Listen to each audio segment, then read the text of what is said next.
What's happening? What's going on? What's up? K-Mega 405 coming to you live from the 405, where I'm just your regular gamer talking to the intelligent gamers out there. Yeah, let's go. Crazy couple of weeks. Anyway, it's been a crazy year already for me. I don't know. But anyway, I'm sitting here in a boot. Sit there and was working out and sit there and almost did it. Damian Lillard almost tore my Achilles, and now I sit there and got to wear a damn boot for a month. This is crazy. Anyway, so so I'm sitting here was dealing with that, dealing with some other stuff, whatever the case may be. Anyway, we're talking about gaming. Now, there's one thing I do want to talk about though for my last topic, getting out of here, and I do want to talk about that Shedeur Sanders thing. So there will be some sports that I want to talk about today. Anyway. And since there's only one NBA game that I'm really interested in seeing, which is the Denver Nuggets and the Clippers, we might can go ahead and do a sneaky fight night tonight. We'll see. I got to see. I forgot to remember what time that game is. It might be the late game. Hopefully it's not. Anyway, but I do want to talk about the Shedeur Sanders thing though at the end for my last topic. But first, let's get into it. Thank you guys anybody that's here, you're new. Really, if you checked out my previous content and you're coming back again, man, I really do appreciate that, man. Hey, if you like it, just go ahead and hit that subscribe button, the like button. And I like to hear people's comments as well, because it's just one of those things where I like to do the back and forth, have some feedback, listen to what you guys have to say, things like that. So anyway, first off, I want to talk about Expedition 33, right? So I'm showing this gameplay right here. Listen, I'm taking my time with this game. It's crazy. There's so much to play right now, man. Right now, I thought I would be all in on Assassin's Creed Shadows. I'm taking my time with that a little bit, and then I'm also taking my time with Expedition 33. But the thing of it is that, and I'm playing Oblivion, but the one game that I was not expecting me to go crazy on here lately, and that is Call of Duty Black Ops 6. I am losing my mind on that game. First time ever. And I probably would think the two most played CODs that I played have been Modern Warfare 2 back on the 360, which was the first time that I really got into online gaming, and Advanced Warfare. This latest Call of Duty, bro, I think that I know this. I've only got gold weapons. I've never had diamonds. I got now, that's what I'm doing with all my assault rifles, except for maybe one. I can't stand that one assault rifle. I think it's the MK, whatever. It's so weak. And maybe it's because because of that, I need to probably alternate it, or alter it a little bit, take the suppression off. But I think that gun is just awful for me. I can't stand it. But anyway, that's probably going to be the only assault rifle that I will not get in diamond. But I've got I only need 3 more, and I'm working on my second 3 more to get gold, and I need 4 more to get diamond. I'm going crazy in that game, and then I want to make sure that I get my shotguns a diamond, and then I might try a sniper. I don't know, but it's nuts. I'm just going so ham with Call of Duty right now. Then after that, I'm done with doing it, getting those guns in diamond. I'm gonna try zombies. I have not ever played zombies, but only that's why I said I can't say ever, but I only played zombies one time, and that was, oh my goodness, I can't remember which COD it was. I thought it was cool, but I just never went back to it. So I want to try zombies because everybody talks about how good zombies are. So, and Warzone, I'm not a battle royale fan like that, so it ain't that big of a deal. So anyway, but just so much to play. But the thing with this though, when I'm talking about Expedition 33, I knew when I seen it that it was intriguing, right? Like I was like, oh man, I thought it was a cutscene or trailer or whatever when they first showed the trailer to it, but then actually seeing that was gameplay and then seeing that it was turn-based, I was like, oh, this might be something special. And coming to find out that it's not made by It's not made from a Japanese developer. It's made from somebody different, from somewhere from the West.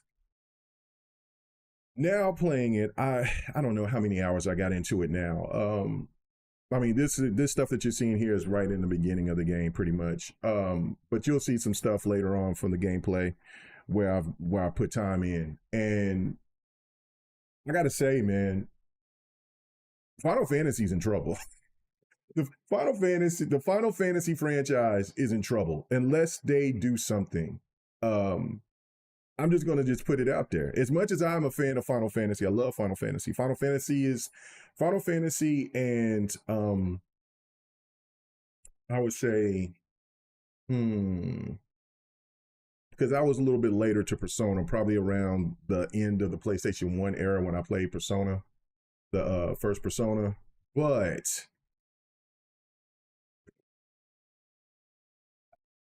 I don't know. I'm trying to think of the other. Well, Xenogears. That was Namco at the time. Wild Arms. I can't remember who made Wild Arms, but that's what I was trying to think of. So Wild Arms and Final Fantasy were the two JRPGs that got me into this genre of gaming. And I've always been a fan of Final Fantasy, regardless of the changes, right? But this hits different. Expedition 33 hits different. The one thing is it's culturally it hits different because of this reason. It's not, see, and you get used to it when you play JRPGs, you know, that there's those goofy things that I really can't relate with. Never have gotten really, never, ever. I'm used to it now because it's in all JRPGs to a certain extent. But there's this level of goofiness sometimes that I can never get. I'm just like, okay, I got you, cool, whatever. I'm here to play the game, find out more about the story. The combat's dope, blah blah blah. But so far with this, it hits just so different. It's dark. It's it's insane. It's insane. And that to me is where the thing of it is where I don't know, man. If Final Fantasy doesn't get this change going on, because this is the thing, right? And I hate that we have to always go back to this, but the gaming media just does a piss poor job, a piss poor job of trying to dictate what gamers should like and what they shouldn't. They do a piss poor job of it. Case in point, the whole reason why Final Fantasy has made the change that they've made to turn their games to play like Devil May Cry, or to not use turn based anymore, is because of the gaming media and other people out there and some content creators out there that don't like turn based and tries to want to force an angle and take away what makes JRPG special. And not saying that it doesn't work, it does. But the thing with what's wrong with Final Fantasy and why they're losing to now Persona, at the time when I made a video in 2016, 2017, something around that point, I think it was between 2017 and 2018. And it caused a big controversy amongst people especially with the PlayStation fans out there, or just Persona fans. When I say Final Fantasy is a much bigger franchise, which it still is a bigger franchise than Persona. The problem is now Persona is a much more better product than what Final Fantasy is. Now, I know my boy Tryhard fan would disagree with me probably because he loves Final Fantasy 16, which I have not played Final Fantasy 16, which I've given my reasons why I will not buy that game. I will play it. I want to play it. It looks fantastic, but I've already gave my reason. Not going to beat on a dead horse and repeat that whole thing again of what reason why I won't buy it. But this is where I think where Final Fantasy has made the issue. What's going on with you, Web Dave? Appreciate it.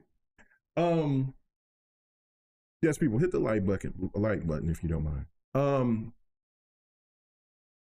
The level of seriousness and the fact that this game is turn-based and people are loving it the way that they are, and it's introducing a new group of people that are into JRPGs and to turn-based. Now, the credit goes to, and I will say this, the credit goes to Persona, right? Persona has kind of made its way into the space, especially now since Persona has been coming over to Xbox, where a lot of Xbox gamers who don't play JRPGs, they've got a taste of it now. Those games have been in Game Pass. People have tried them. Now they're buying them. Then there's more JRPGs. So now they've got familiar with the strategy and what's going on with them and stuff like that with those games. And so now when you bring this type of game from the West, and it doesn't have that, it is different in a sense as, okay, so I played and beat Metaphor. I love Metaphor. But Metaphor did have its moments where I'm like, okay, come on now. So again, this game so far has not been, it's only, the only goofy thing it's with those little, Glees and what I don't know, the little guys with the wood faces, right? And I guess what people would say it would be goofy to fight mimes, but because, I mean, it's French and stuff like that. But the game storyline is so damn dark and it's hard and it's not a sugar cone where people are going here and then they're just eating like the characters from Dragon Ball Z where they're just grubbing and you got to cook food and no. This is different. Now again, it might be further down the line. I'm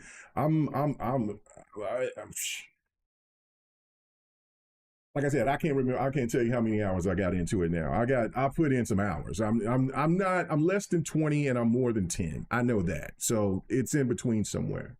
And I know that there's plenty more of the game to go. But it's just got a different tone to it. Plus the fact that when you're playing this game, the system that it has, to where it has, whether it's turn-based, where it's the strategy, which I love turn-based games.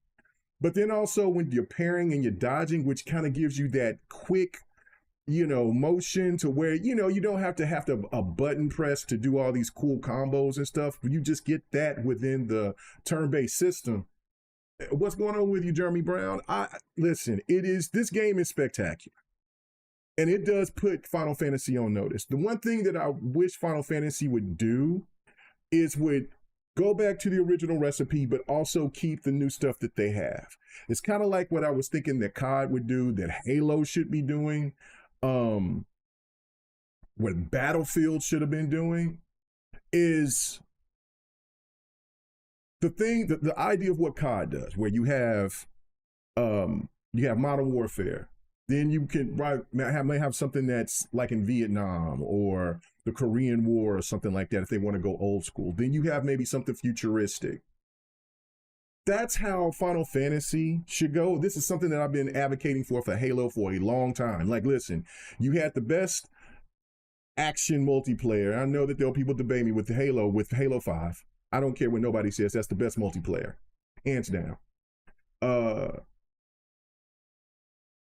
You got the traditional old school way, which I don't think you'll bring back a lot of gamers if you just power walk everywhere. But if you keep it to where it's like with Halo Infinite, and then you have your Halo Wars, and then you could do something else that's maybe, something different, like separate them, like do I think the best of the best that does this stuff is the Warhammer franchise. They throw everything at you. They got combat card games. They got strategy. They got shooters. They throw everything at you. And I don't know why. I know why Final Fantasy did it, why Square did it, but I don't know why.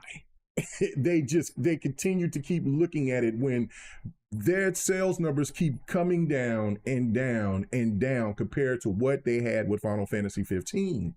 I mean, let's just keep it real here. The one issue is that, okay, so I have the latest Final Fantasy 7s, right? They're cool, they're good. I'm not complaining about it, but I haven't beaten either one of them. If I'm playing a Final Fantasy game, I'm locked in, right? And I play it and I can lost interest. Persona, I beat Persona on PlayStation, then go back and then I beat Royale because I didn't have Royale when I played Persona on the PlayStation 4. I got Royale on the Xbox, went through it again. And then, you know what I'm saying? Like, because it engaged. Metaphor, loved Metaphor. There was a couple of things that got on my nerves, especially keep fighting old dude over and over again. Like, I'm like, oh my God, you turn into Parasite Eve. But that's just here and there. The game was a good game, good solid game, good new solid franchise for Atlas.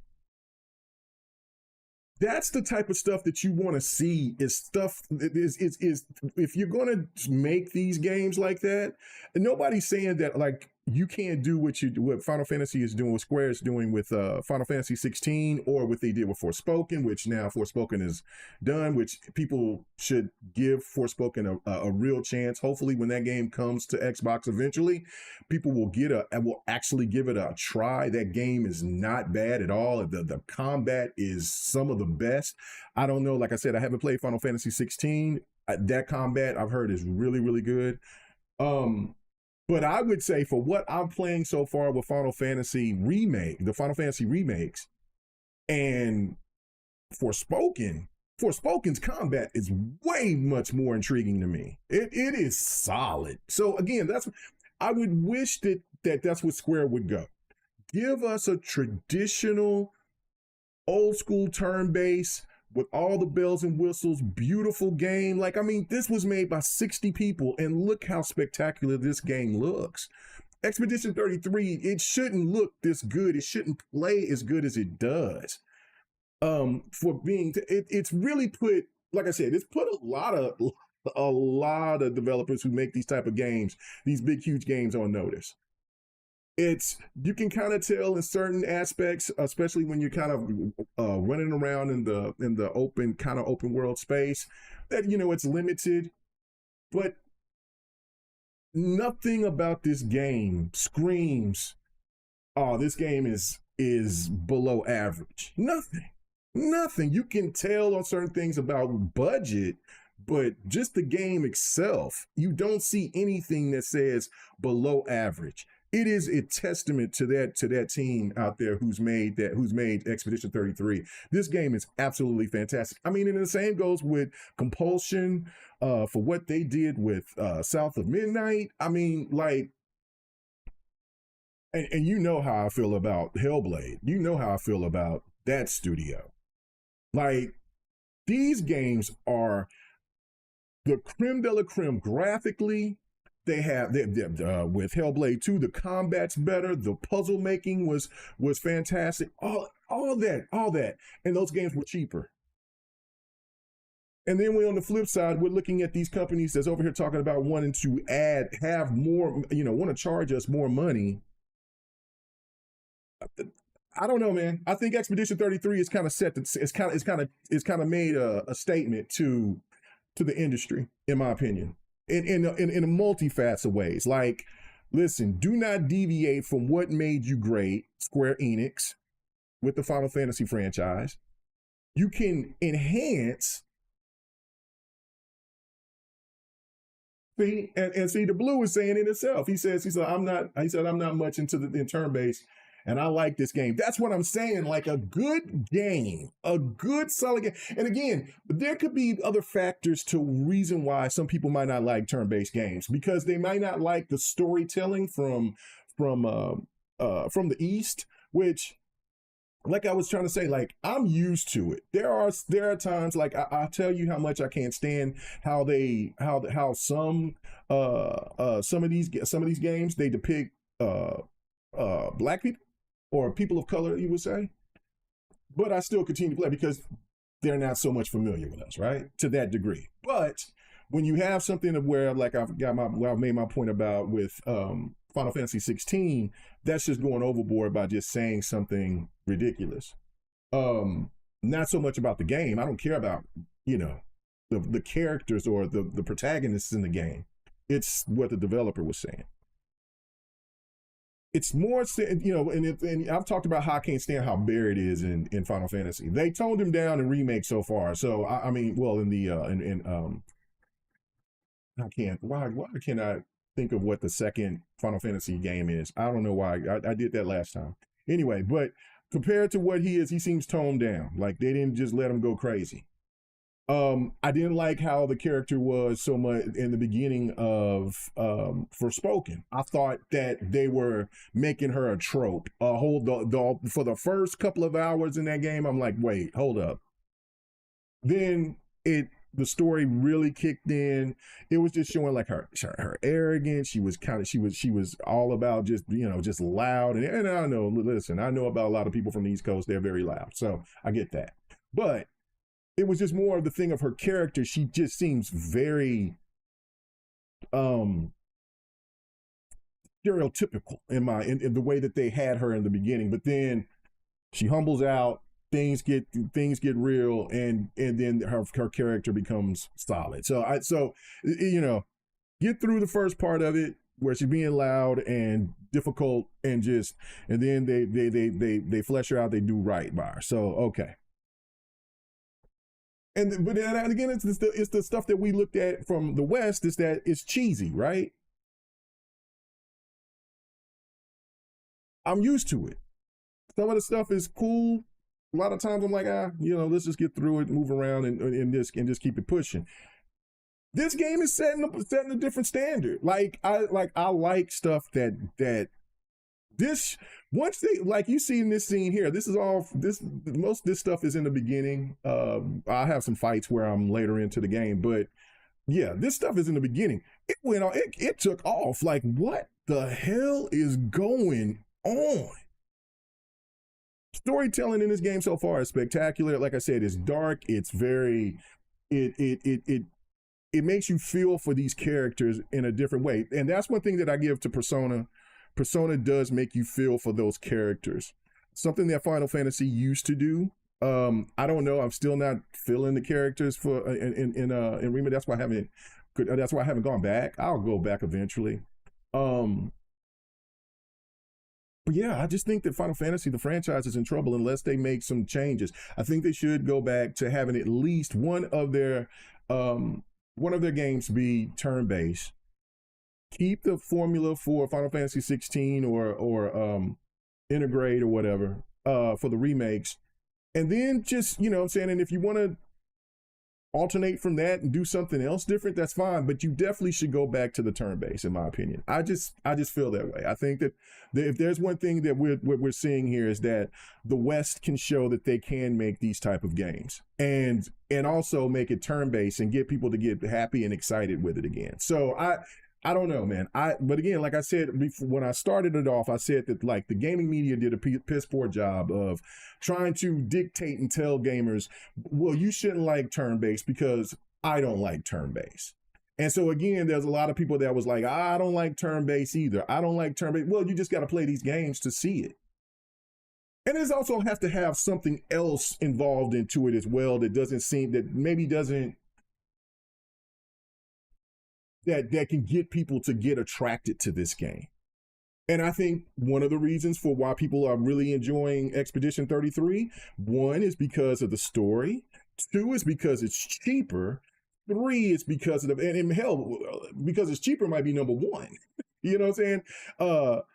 Two or three, whichever way.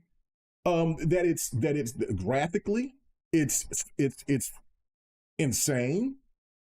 Because there's a lot of people that don't really dig the cartoon graphic look. I'm cool with it. Like I said, I'm saying, art style. I'm cool with any type of art style as long as it's done right, in my opinion.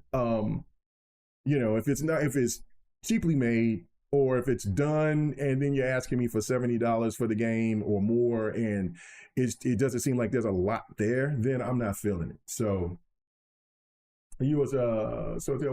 off topic. If you haven't seen Sinners, please go watch it. No.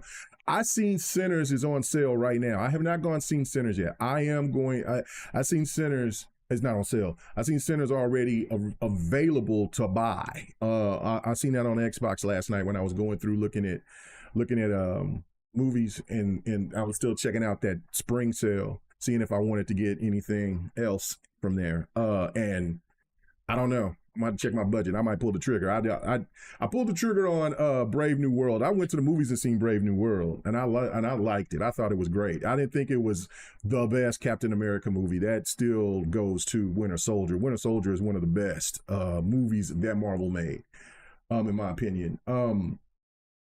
But it's Brave New World is not garbage. I don't know. Anyway, but I went ahead and I bought that. I paid $30 for it. I went ahead and said hell with it, and I'm copping. So I went ahead and got. So I'm like, oh man, do I want to go ahead and risk it all and get the Sinners too? Because it's $25. I don't know. I want to though. But everybody talks about how good it is. I want to go to the movies and see it, and I think it's going to be this is the last week for it because Thunderbolts is coming out this weekend or this week of what was it, Friday, whatever.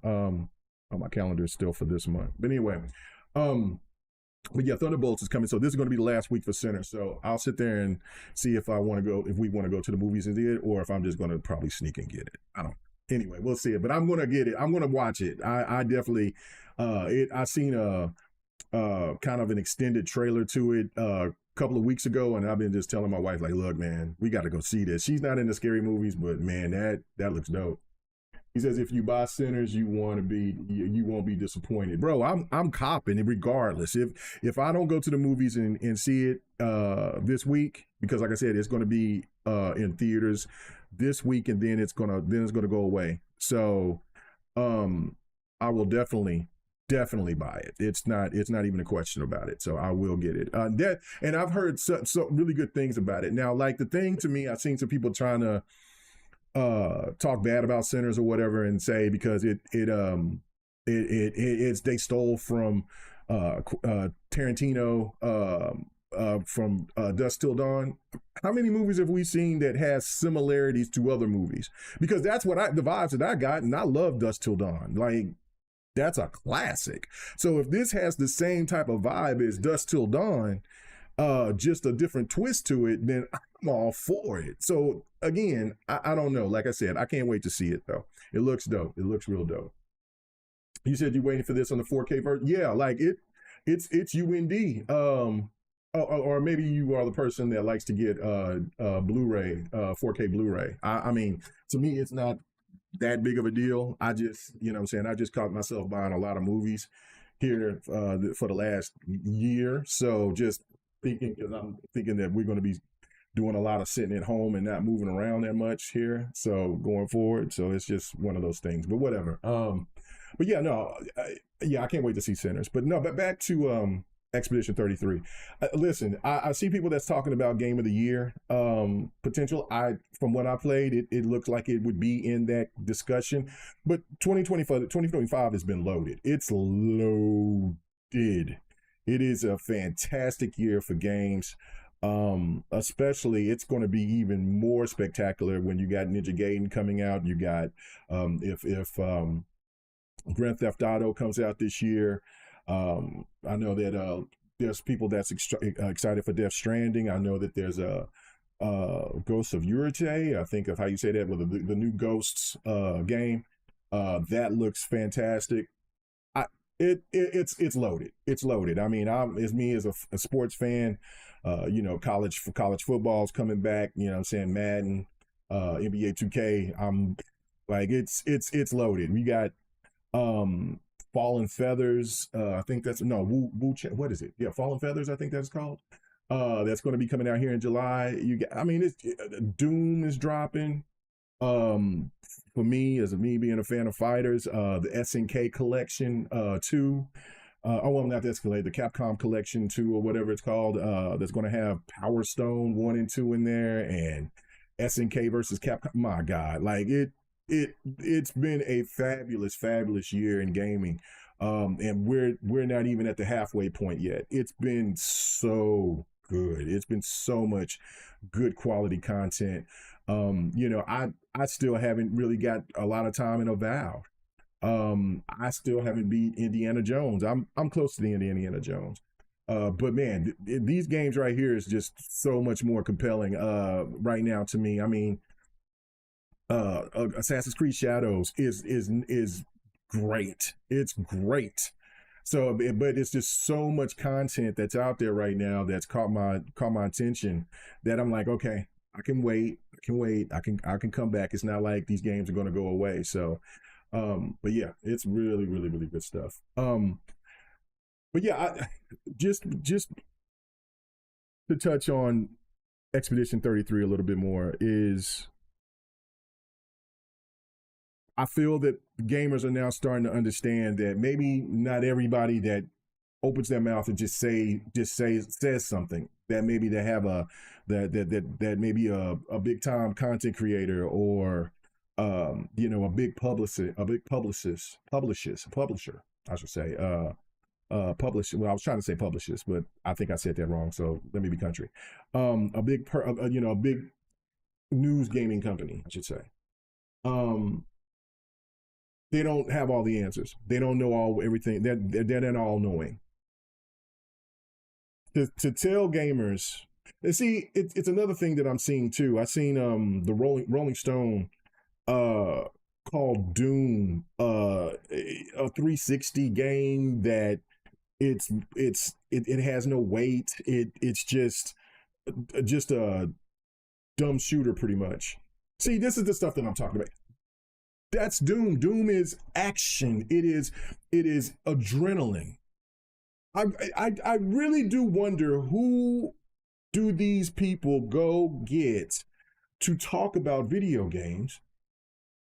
And it seems like they don't have they're not familiar with anything that the game is. Doom is a long running franchise, and Doom is not deviated from what it is. It looks better than ever, but it's always been adrenaline, crazy, bro shooter, no filter type of game. And then you have in the headline that this is a 360, just same game, nothing extra. It holds no weight. It's just an average game. You need something more compelling. What the hell are you talking about? Who are you to even tell us what this game is? This is exactly why I say, this is why I don't listen to reviews from most anymore. I just don't. I just go off of instinct. I may watch a couple of videos from some people that I know, or from something like that if they're playing it, or things of that nature. I don't care about a lot of people's opinion on games. I play them. I'll give my opinion, and we can debate that. But I'm not going to ever tell anybody that you should not play this game for this reason because I don't like it. I don't think you've ever heard me say that. Matter of fact, I know I've never said that. That's just asinine. But there are a lot of people out there that tell you, do not buy this game, do not support it, blah, blah, blah, blah, blah. Then you got all the race baiters out there that try to tell you about Sweet Baby Inc. and about, you can't support games of this, that. So stupid. So stupid. But the one thing I can say is that I think that people are starting to get sick of them, because they're jumping on, they're just going after every type of game now. They've ran out of stupid talking points. So they're just randomly just saying, well, maybe this game ain't no good either because of this reason. What? Come on. I've seen people trying to go after the Fatal Fury Mark of the Wolves game that just came out, because my didn't have bouncy breasts. But then forget about the big thick blonde that bounces everywhere. Like what do you guys play games? That's what I need to know. Because if you ain't playing games and you're just doing more talking, then you're not worthy in this space.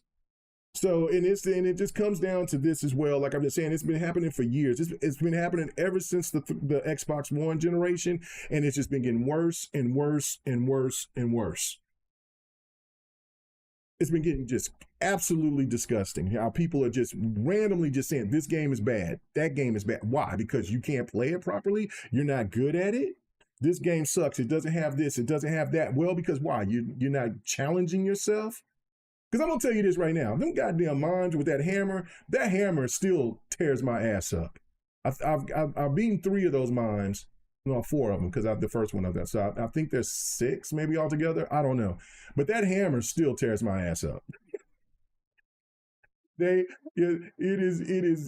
are a problem, but I like to be challenged, and I'm not playing the game on extra hard. I was like, I don't know what their difficulty level will be, but I'm playing it on the regular mode, I guess. And the game could get quite challenging. Trust me, there's some bosses that ain't no joke, and I love it. I love it. And it's, like I said, this is why I love strategy games, because it makes you think about what your next move's going to be, how you're going to proceed to go through it. It makes you understand what ability, skill, that you have to do it, other than just, I mean, that's with a lot of games too as well. But it's just for me, these type of games, the turn-based games, they're way more strategic. And when it comes to this type of genre of RPG, I mean, and there's ways that you could do it. I mean, The Witcher can be challenging in ways and things of that nature. But I'm just saying, like, I don't know. I love a good turn-based title, and this is spectacular. This is one of the best this generation. I will say that so far. I haven't had any complaints. So, and anybody else that's been playing this, please let me know if you've been having any complaints about it. But yeah, I think that the combo system, the system that it has, especially with the dodging and the pairing, and the pairing is not a fate of heart. You will get cracked across your head if you try to parry and thinking that you got it all together. And yeah, no, it takes some skill. So it's a great game. It's a really great game so far. So anyway, I know that I've been continually going on that. So let's just move on. But I do want to just also talk about how, like what I just was saying earlier, about how the games we've been having so many good quality games here. And you still got people that talking bad about Game Pass. I don't know, man. I don't get it. I don't get it. And this is the thing that trips me out, because I seen this yesterday. I seen some of these yahoos out here. It's not sustainable. It's not this. It's not that. Okay. Game Pass will be 10 years old. It will be a decade old next year. Think about that. How long have we been hearing from the stands that Game Pass is not sustainable? How long have we been hearing from the gaming media that Game Pass is not sustainable? How long have we been hearing about EA? Access to EA, now what's called EA Play now, is not sustainable. How long have we been hearing about these subscription services is not sustainable? How long have we heard that Netflix is on its last leg?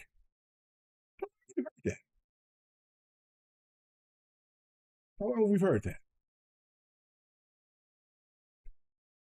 At some point, something has to kick into the brain to make people say, you know what? Hold on. How long have I been on Game Pass? I've been on Game Pass since it started, when it was in beta. That's what I'm saying. It will be Game Pass will be here for 10 years next year. 10 years. And we're still having people coming out and talking about it's not sustainable. It's cannibalizing. It's this. Okay, so hold on. Let's go to that point too. Game Pass is cannibalizing sales. But yet on the flip side, the reality side, not the stupid stand side, there are more high quality games on Game Pass than we've ever seen in its history. This game, Expedition 33, which people are trying to say that this is a Game of the Year candidate. Really? Hold on. If it's not sustainable, and if it's cannibalizing, why would devs be so eager to put their content on these on a Game Pass, on that service? I don't know. I mean, hold up. It is. When Netflix get all these, I mean, what? Hold on, let's put this in perspective. Okay, so you got Apple TV, you have Paramount, you got Disney Plus, you got Netflix, you got tons. It's tons of these streaming services, right? Peacock and all the rest of them, right? Okay, so why is it now that you starting to see big time actors and actresses doing movies on these subscription services. Wouldn't that be cannibalizing something? And I'm sure that there's some excuse out there, but again, it is what it is, right? The same thing is with this. Why is it that a game like Ninja Gaiden that sit there and did a shadow drop of a remake, well, not a remake, a remaster or whatever. I don't even know if it would be called a remaster. I don't know what it would be called for Ninja Gaiden Black, Ninja Gaiden 2 Black. And Ninja Gaiden 4, a brand new title that's going to be coming out. It's going to be day one on Game Pass. Not to mention everything else that's been dropping on Game Pass this year alone. Let's not even talk about last year, which was fantastic as well. It's not like everything is first party. Expedition 33 is not a first party, it's not an Xbox first party title. And people are saying this is a candidate for Game of the Year. But yet, Game Pass is cannibalizing when these already sold 1 million. Well, it sold 1 million. Well, it mostly sold on PlayStation and PC.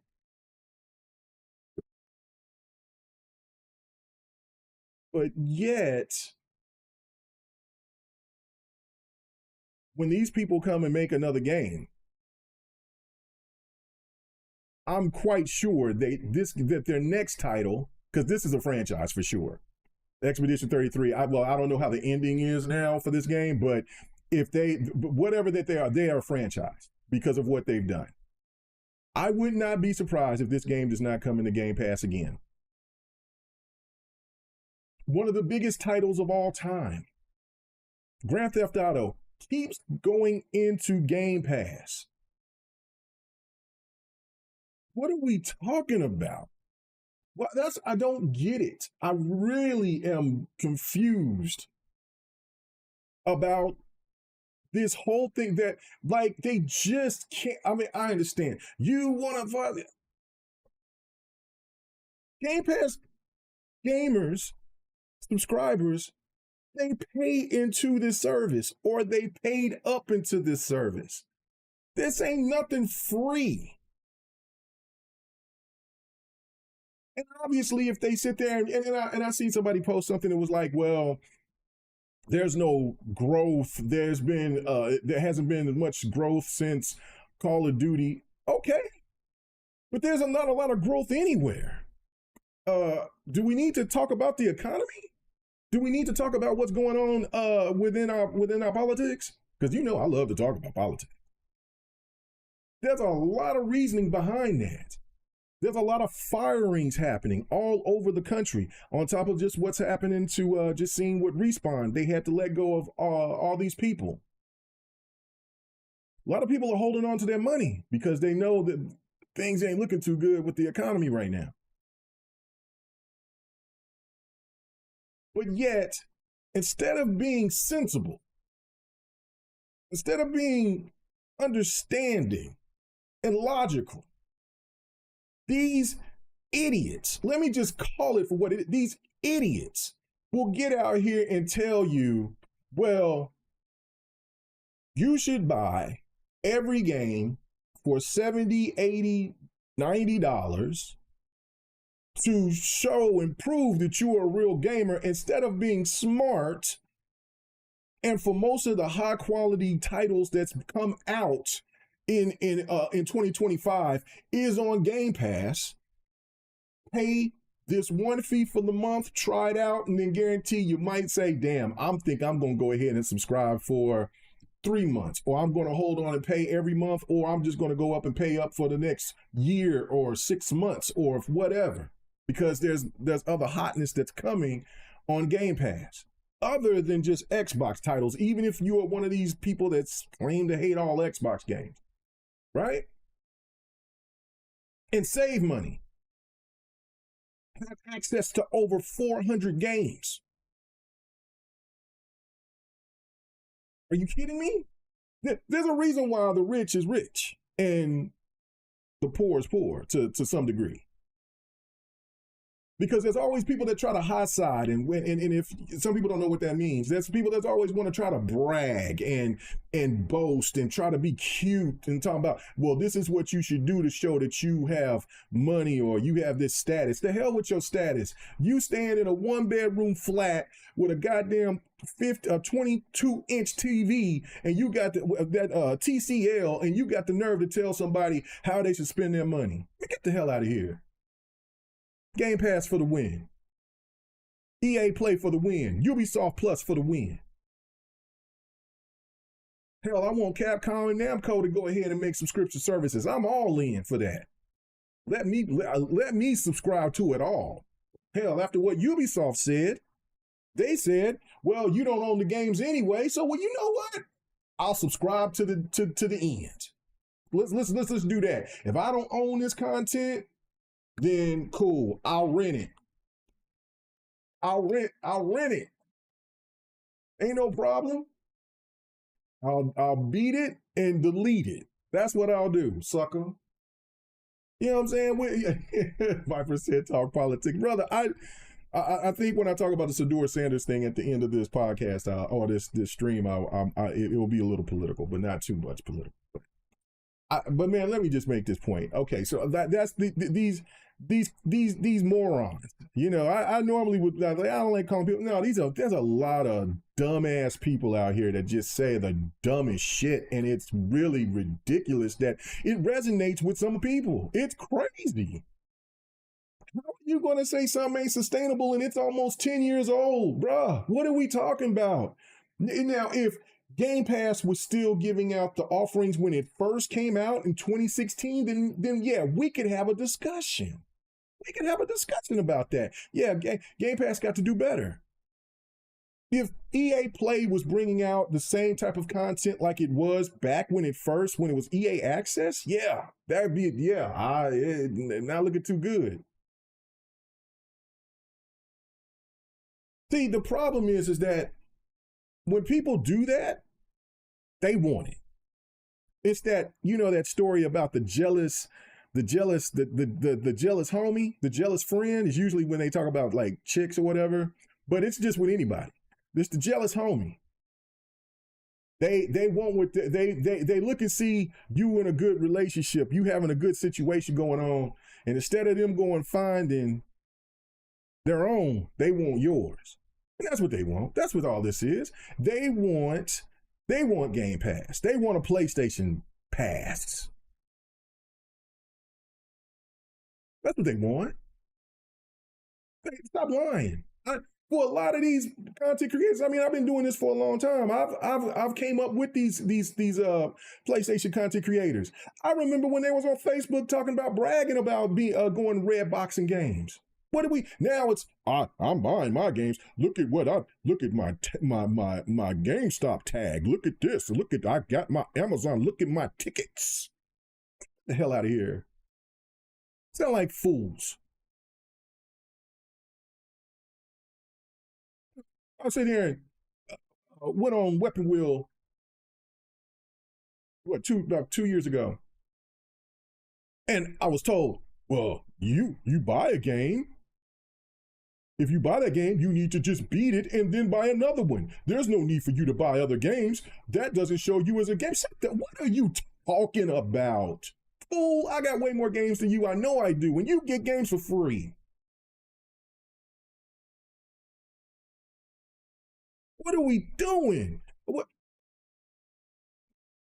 I don't get it. Like, instead of, this should be the time where, and especially when Xbox is bringing their games to other platforms, to other consoles, this should be a time of celebration, but it's still, they can't do it. And it's just the same thing of why I said when Xbox made this move, and I'm sure there was somebody there at Xbox staff that was saying, well, we will get more praise if we do. No, you will not. And I've said this a million times. The media, and there are people that want Xbox to be just gone. Only thing they want them to be is to make games, to put on their platforms and not have a console and not have anything that is related to competition to PlayStation. They are not going to relent. They are always going to talk shit about Xbox. That is just their nature. They are just born in hatred for that brand. I don't get it. Listen, I'm not the biggest fan of PlayStation anymore. I still buy PlayStation games. I'm never buying a PlayStation again, but I ain't gonna tell anybody, man, don't buy PlayStation, leave PlayStation alone. No, what? If you're a PlayStation fan, you're a PlayStation fan. You're a Nintendo fan, whatever. I don't care. I don't care. If PlayStation went away today, I would be sad for there's no more great PlayStation content, even though it's very lacking right now, but there is no more, and then the potential of great, fantastic titles that PlayStation might get off their ass and maybe want to give to their customers. And if Nintendo went away, I'd be devastated. Like, that's what got me into Atari was the one that got me into it, but Nintendo got me into being a diehard gamer. I'd be devastated. But these yahoos out here talking about Xbox is going to go away. I can't wait. Really? You can't? Hell, you can't make content without Xbox. Most of these PlayStation stand content creators, hell, they getting Xbox games and they're still talking about Xbox in a negative way. While they're loving Forza Horizon 5, may I add. You know, now I know that there's somebody out there that said it. There's millions and millions of people on social media, right? Billions, I should say. But one thing that I have not seen, and I usually see it, is a comparison between Forza and GT. Ain't heard nothing. Because they've seen what the GOAT of racers really is about.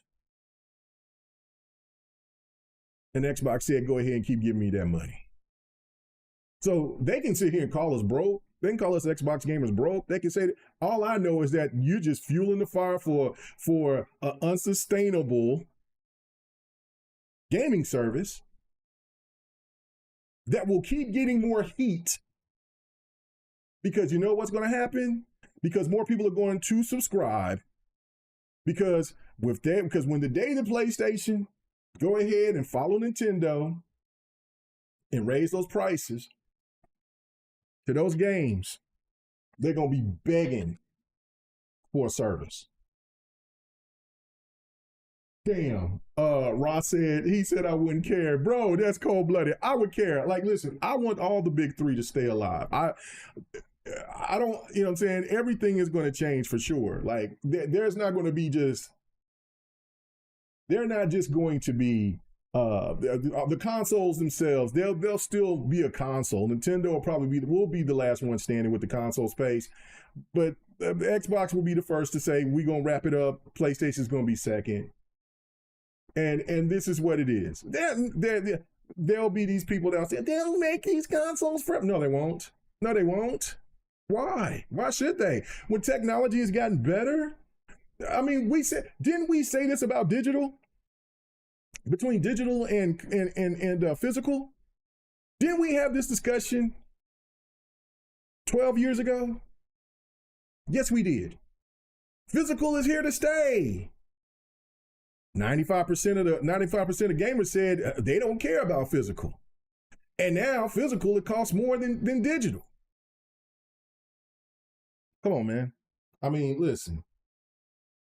It's just a matter of time. Technology changes, we have to adapt with it.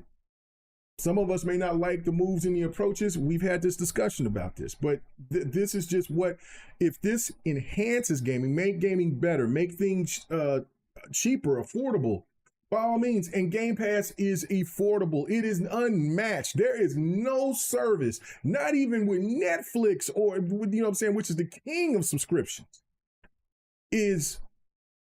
has the same value of what Game Pass have. Somebody will argue with that if you're a movie lover, but this is why I say, because this is the reason why I say Game Pass is unmatched against all these services, because the cost of video games today.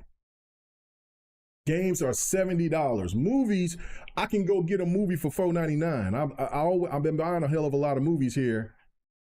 You can go to a bin at Walmart or Best Buy and you can catch a couple of movies for $1.99, DVDs. Doesn't mean you have to buy those movies day one at that point. You're getting day one content that's a $70 game, or less, for $10 a month. Or if you've already paid up, according to how much you paid up, you pay up to 3 years. It's unmatched. And especially in the video game space, there is nothing else to be said. This is incredible. This is an incredible service. And we still got people that wants it to fail. For what? Because if you say, because listen, when you look at those game sales all across the board, PlayStation ain't hitting number one no more on most of it. Hell, there's PC gamers that has to save PlayStation, and that's why PlayStation's going to put Marathon. Hopefully Marathon does good. I don't want Bungie to be engulfed by Sony and pause, but you know what I'm saying, and just turn into a side piece for some other studio.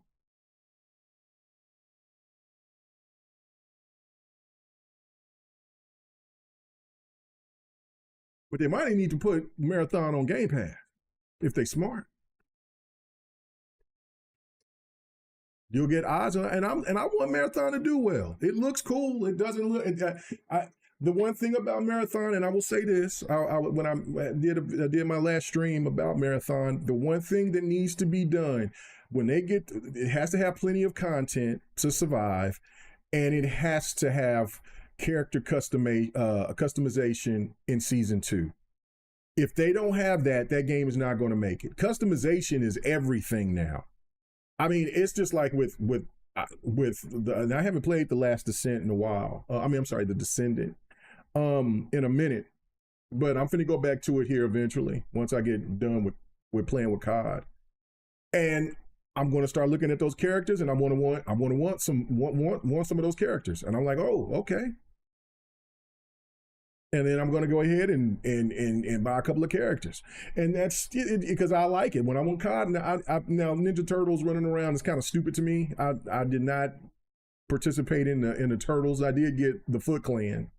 I thought the Shredder thing was pretty cool, but I didn't get the Shredder thing back when they had it a couple of CODs ago.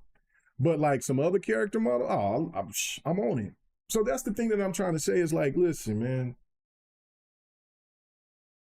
When we get further and further along, especially if this economy is going to get bad, which they're already talking about, listen, if these tariffs still hold up by the end of this month, by the end of next month, we going in July, we're going to be definitely in a recession. And if they stay on longer, then we're going to be even in a further bind. And people are not going to be sitting there looking, and while Nintendo's over here trying to be cute, talking about, well, $90 for a game, $80, $90 for a game. Ain't nobody gonna be caring about that. We'll buy the console, but I'll like I said, I'll wait till Black Friday. And what's going to be more important going forward is a subscription service to where if these games, if they start raising the prices to these games again, come on, man. Stop it. Stop it. Yes, thank you. Thank you, Fahim. First Descendant. Yes, the First Descendant. Yes. He said, haha, no. He says, you mean, he said, the First Descendant dying, man. The grind game is catching up to even the creators, but I'll ride it out until Crossfire X. I'll ride it out like Crossfire. No doubt. Now I haven't played it in a while. I haven't played it in a few months. But there was a time there I went so crazy. I that's all I played was the First Descendant. I love it. I think it's a great game. The grind is real, and they had the manipulation to it or whatever to where they had. But like you said, the creators is even getting like, okay, and this is getting a little wild. So we'll see how long that it'll last. Unfortunately, that's the reason with these type of games. And I seen that there was an article that I just seen that blew my mind from my boy, the child of God. And he was talking about despite what's the article say? It says despite Babylon's fall failure, more online games could be coming to from Platinum. See, online games is just we're not going to get rid of them anymore. They're here to stay because it just takes one to make that money. And unfortunately, I think the PlayStation is going to still have to do it in order for them to sit there to try to get that one. They're not going to be all crazy like what Jim Ryan was making, trying to have every game to be that type of game. But all you need is really one or two, and you're solid. Is Marathon going to be that guy? I don't know. I hope it is for them, but I don't know. But yeah, the First Descendant is yeah, I heard it is going in a bad place right now. I did see something a couple of months ago where they were talking about that it needs to sustain itself or there will be some changes, and that's never a good sign. But as long as it's still there, I'm going to ride it out like Crossfire X. They finally had Crossfire X playing like it's supposed to. It took them. See, sometimes betas that take forever. See, it can work. It works for PC, but it doesn't work in the console space. That's where the problem with Crossfire X was. Crossfire X got it together to where it was playing really enjoyable. But you know what I'm saying? It wasn't overly spectacular, but it was playable. It was fun. But it was too late because console gamers especially, well, this game's available. It doesn't say beta anymore. This game is available. Let's jump in and play it. What is this? What's this? This is off. And that was the thing, right? Like they should have put more time in the hood, being in the beta, and then releasing the game. They just kind of seemed to rush it, and it just was a bad position. And what was sad is that I should have recorded the because they had two stories, and I played the first story, didn't record it, but I did record the second story, which was like their main story. And I still have that gameplay. I need to show it. I mean, the game, you can't play it no more. So I should just post it. Because I think I got it. Yeah, I think I recorded from beginning to end. And that story was pretty damn good. It wasn't bad at all. Now, it was having my Xbox. It was having my my Xbox at certain points screaming because that thing was running hot. Like I'm like, what is going on? There was all these explosions and this one thing, and my Xbox was like, bruh, you're gonna have to cool me down. Something. I don't know what was going on. That was crazy. But and that same thing happened with Borderlands 3. There was one scene where there was just a lot of chaos, and the Xbox said, I'm cutting off, Jack.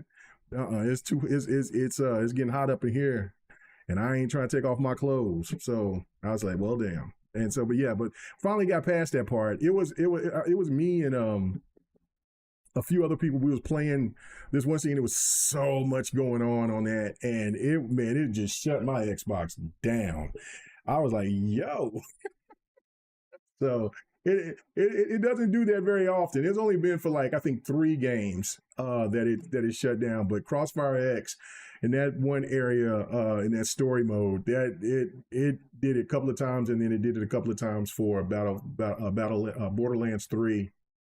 And I'm trying to think what the other game was, but I think that's when because my Xbox, I had to take my Xbox in to get it fixed. It was having a problem. So, and it could have been just related to that, but yeah, it's pretty wild. But yeah, Crossfire X, they finally got it right. And then, man, what could have been? But that's with any other, that's with a whole bunch of games out there. There's a lot of games that has a lot of potential, but there's just so much content out there. It's just hard.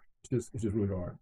Fahim says, K-Mega, what you been up to, man? Man, listen, man, I've been dealing with my son, trying to take care of stuff with him. He was going through a little rough patch, and so I've been so sit there and was helping him out, was trying to get myself back into working out, getting back into it, trying to finish the second half of my weight loss journey, and we trying to get there, and then man, I messed up my Achilles, and so now I got a boot on, and so I was supposed to be doing fight night last week with Yobi and Viper, and then Viper was like, man, what happened? And I was so exhausted because I'm over here was dealing with my son's stuff with he got animals, and I'm, oh my God, like, bro, and I'm just and the only thing has been kind of, I'm like, man, I just want to play COD, I just want to shoot people.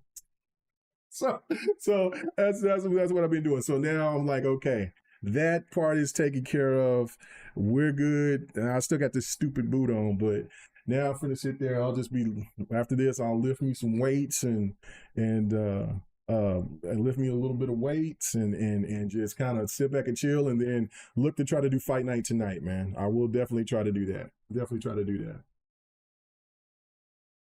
So yeah, no, you know what I'm saying? Listen, he's a grown ass man, but man, everybody's gonna go through it. You know what I'm saying? He's going through it. He's going through some things. He's going through that first midlife crisis situation in his life, you know what I'm saying? Girlfriend problems and all types of other problems, man. He's sitting there, he's got to find himself again. So he looked like he's trying to get his shit back together, but man, I'm like, bro, what are you doing? Man, listen, I'm retired. Don't, I'm trying to find peace. What are you doing? You know what I'm saying? I got content to make. And so anyway, but now, so I got, so I'm working with that, but yeah, so, you know what I'm saying? But it's just, when you got kids, you got to deal with it, you know what I'm saying? Just like the same thing with my daughter. Daughter had her problems. She good now. She's president of, she's freshman president of the NAACP. You know what I'm saying? She's about to graduate. She's about to graduate early next year, and then finna go. She wants to be a lawyer. You know what I'm saying? She graduated with her, I think it's bachelor's. I don't know, but she's done with the first end of it, and now she's finna go finish the rest of it, and she's doing all this stuff with lawyers and different stuff like that. So, you know what I'm saying? So she's solid. You know, I'm like, damn, can both y'all kids be solid at the same time so I can sit there and get some rest? Hell, I've already taken care of y'all, man. Let me chill. It don't ever end. So just letting you parents know, you got young kids, you sitting there, you over here, well, I can't wait till they get old and get the hell out. It ain't gonna change, Jack. There's gonna be something that comes up. So yeah. Yeah, but no doubt with the baby girl, you know what I'm saying, she's doing good. And just get the boy back into where he needs to be, and then we solid. But other than that, man, I've been doing this, man. I've been saying I'm gonna do it. Like I told my wife Sunday, I was like, man, I think I'm gonna do fight night. And she said, really? I was like, yeah, I'm gonna do it. And then I just didn't do it. I said I had peace and quiet, and I said, you know what?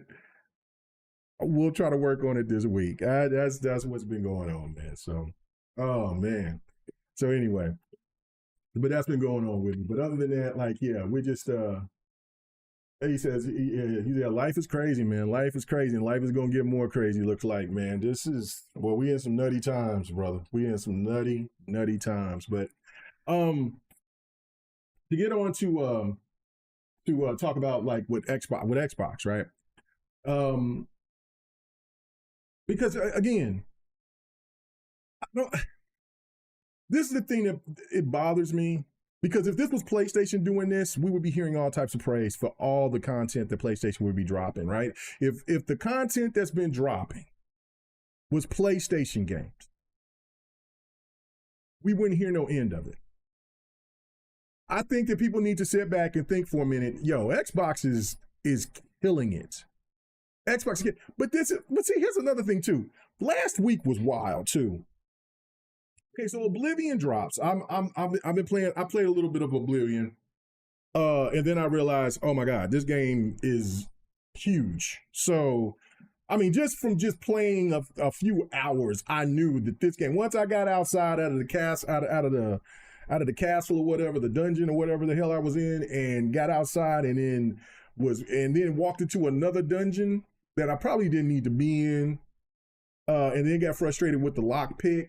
because I had all these lock picks and I just couldn't open up this one lock. It was crazy. I got frustrated and I cut it off. But I'll be going back into it. But I realized at that point, I thought this game is massive, because I've never played Oblivion. I've only played Skyrim. So I'm like, okay, we'll go back and forth and dabble with that. I still and what's crazy is that all these games that's here, they're big games like Avowed. I really do like Avowed. Ain't got time right now. Assassin's Creed, which is not an Xbox game, but really, really, really, really excited about the game. And every time I play it, I'm just like, oh, I love this game. Know how massive that game is going to be. So, but I knew that it was going to take me a while to beat that. But it's just like, oh my God. But then like you got South of Midnight, which is a absolute gem. It is a game that definitely should be a nominee for Game of the Year. It is that good. That story is excellent. The music, excellent. The combat was better than I thought. And because I wasn't expecting the combat to be and it's not like overly spectacular, but the combat is a lot more strategic and cool, because especially if you I played it on the hardest difficulty, and those enemies, that was one of my complaints, that there wasn't a bigger variance of enemies, which again, this is the first title of this game. This game should definitely be a franchise as well. There should not be a reason for this game not to have a part 2. I think it's absolutely fantastic. But yeah, then I mean, you got Indiana Jones. Then you have you're gonna have Doom dropping here. You're gonna have it's just, I mean, there's just so many games that Xbox has been dropping, and I mean, you had Stalker, which I know that that's not an Xbox game, but like they have really, and the games are not bad or mediocre. These games are solid. And just wait till Doom. But see, this is the thing this is what was crazy, right? When I sit there and talked about Oblivion and how great of a job that they did, right? And I'm like, this is like Xbox is killing it. Well, what was the rebuttal? That's Bethesda. That's not Xbox. Ding dong. Who owns Bethesda? Microsoft. Who owns Xbox? Who's the head? Who do these studios at Bethesda, the head of Bethesda, have to talk to in order to get the green light? The head of Xbox, which means Xbox owned them. They got to talk to Phil. They ain't got to talk to, I mean, I think that maybe the relationship between Phil and the head of Bethesda have such a good relationship that Phil be like he'll just come up to him and say, hey man, I got this project to work on, okay, cool, do it. You know what I'm saying? I need this type of budget. Cool. But he still has to go sit there and get it signed on. So again, you can't give Xbox credit. Hold on.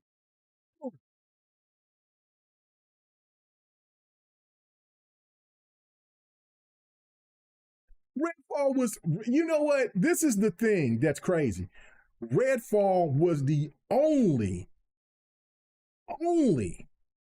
bad game X dropped in 3 years.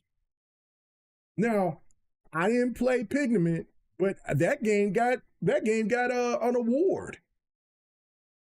I didn't play Pigment, but it wasn't my type of game. But that game won an award. So that game couldn't have been bad to get an award, right? Redfall was the only one, and the only reason why Redfall wasn't good is because it was broken. Because Redfall was not bad. Redfall was fun. When it worked, it worked. And that was the thing. Like, I was like, oh, okay. You know what I'm saying? I'm having fun playing it. I'll sit there and show gameplay. It's not bad at all. It got a cool little story to it. It wasn't fantastic, but it was cool. Had a crazy premise. Like, I dug it. It was different. It was just broken. And that was the problem that that was the embarrassing part of it, is that you delayed this game because it was that broken for it to still remain to be broken. That is atrocious. That is not a good look. So again, yes. So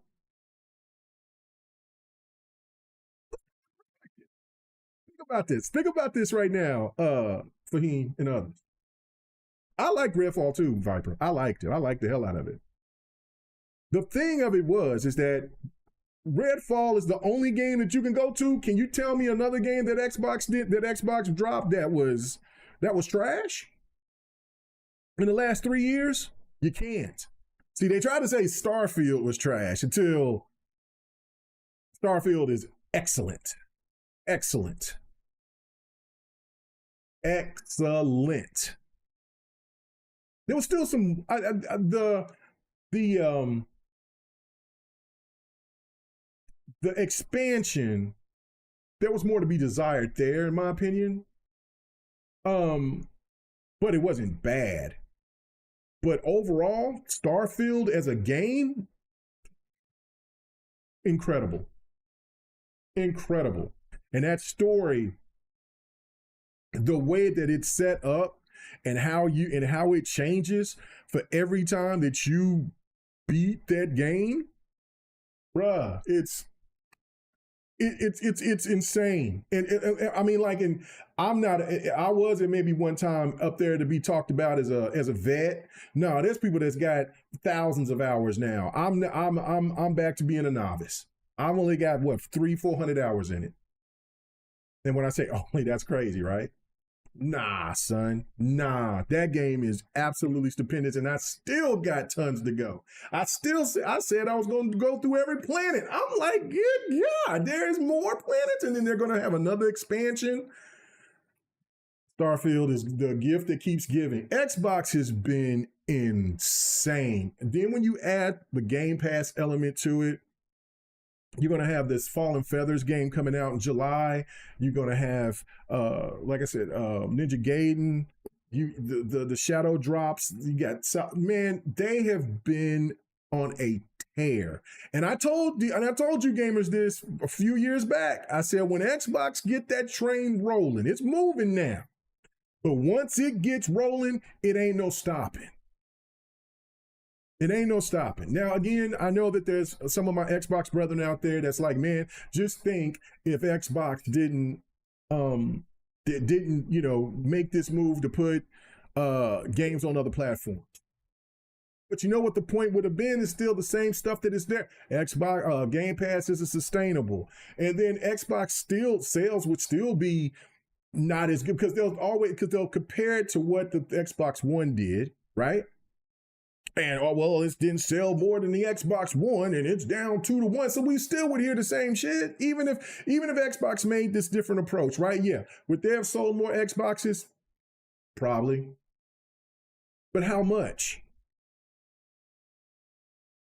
We still would have heard. And even if, let's just say, in all its greatness, right? Xbox sit there and sold 20 million extra consoles, and Game Pass gained 15 million subscribers, right?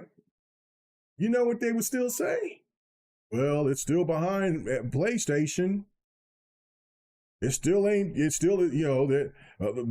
gained, but how long can they sustain this? Now they're putting all these games out. Can they keep on paying this money? I mean, bro, they were begging and the gaming media was begging, and PlayStation stand content creators begging and pleading for Xbox to give them games, Xbox games. They got them.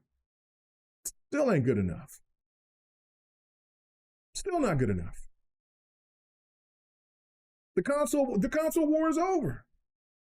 But they still constantly have to talk about Xbox.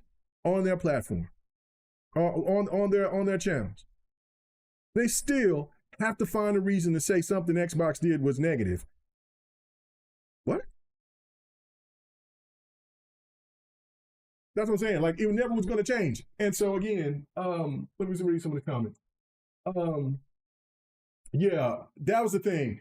I played Redfall by myself, and it was okay. It wasn't bad, but it's a game that's definitely better playing with friends. It is. That's where it shines, is when you playing with friends. When you playing Redfall with friends. It's just, that's what that game is for. And it wasn't really a single player type of game in the first place. It was meant to be a multiplayer game. So, for sure. You know what I'm saying? So 30 frames per second, bad AI, buggy was okay for you at release. The game was good now, but at the release, let's not lie. Oh, he must be talking to somebody else. What I just said was that's what the problem was with Redfall, that Redfall was awful. At the beginning, it was broken. Now, the 30 frames per second. See, this is another thing, too. I'm not worried about no 30 frames per second if it's not competitive. You know what I'm saying? If it's not competitive. We are playing against AI computer. This is a co-op game. So the 30 frames per second ain't going to bother me when I'm playing with friends to kill AI. Now, it would bother me if it's 30 frames per second and I'm playing again, and let's say that and it's PvP and the players are the vampires and stuff are humans. Yeah, nah, I've been looking at that a little crazy. That's why with Dragon Slayer, I was disappointed with that, the fighting game. I was disappointed with the multiplayer because when you played online, I think they changed that. I think they changed that. But when it first came out, because me and Xbox 448 was playing it a lot, it was 30 frames per second. That's a fighter. No fighter should ever be 30 frames per second.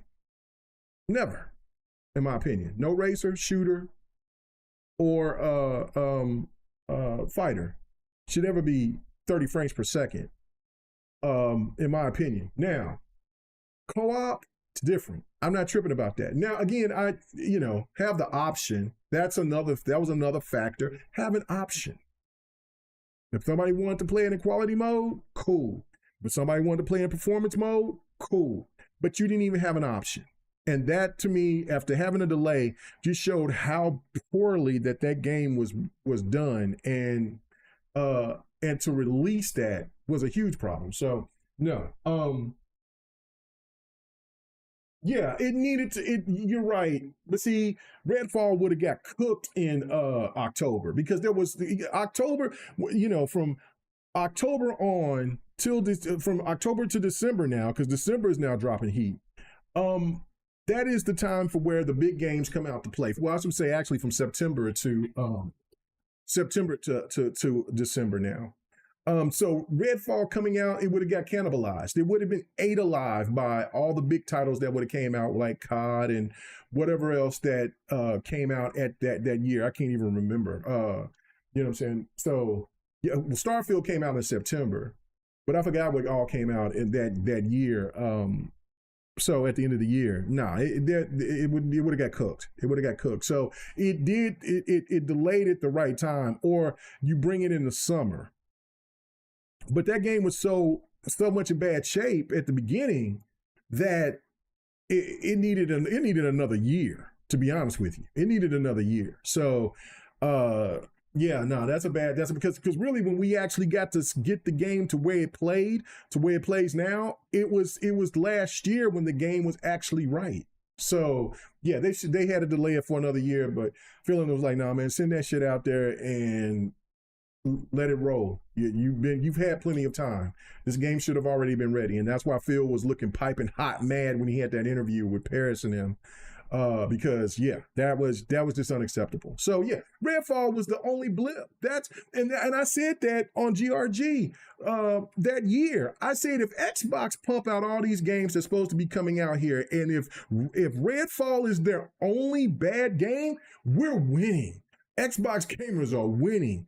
That's just the facts. And these are the facts. Xbox is winning.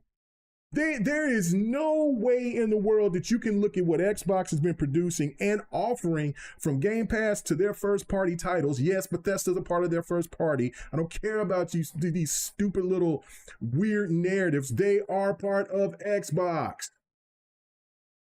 Stop it.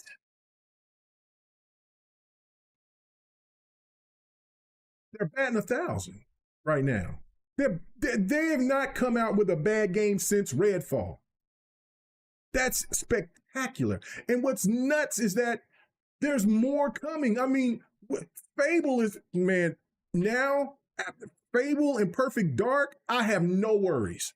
I have no worries. The one game that I was, you know what I'm saying, I was anticipating it, but I was worried. I was like, man, I hope this game is right. I hope Compulsion does it.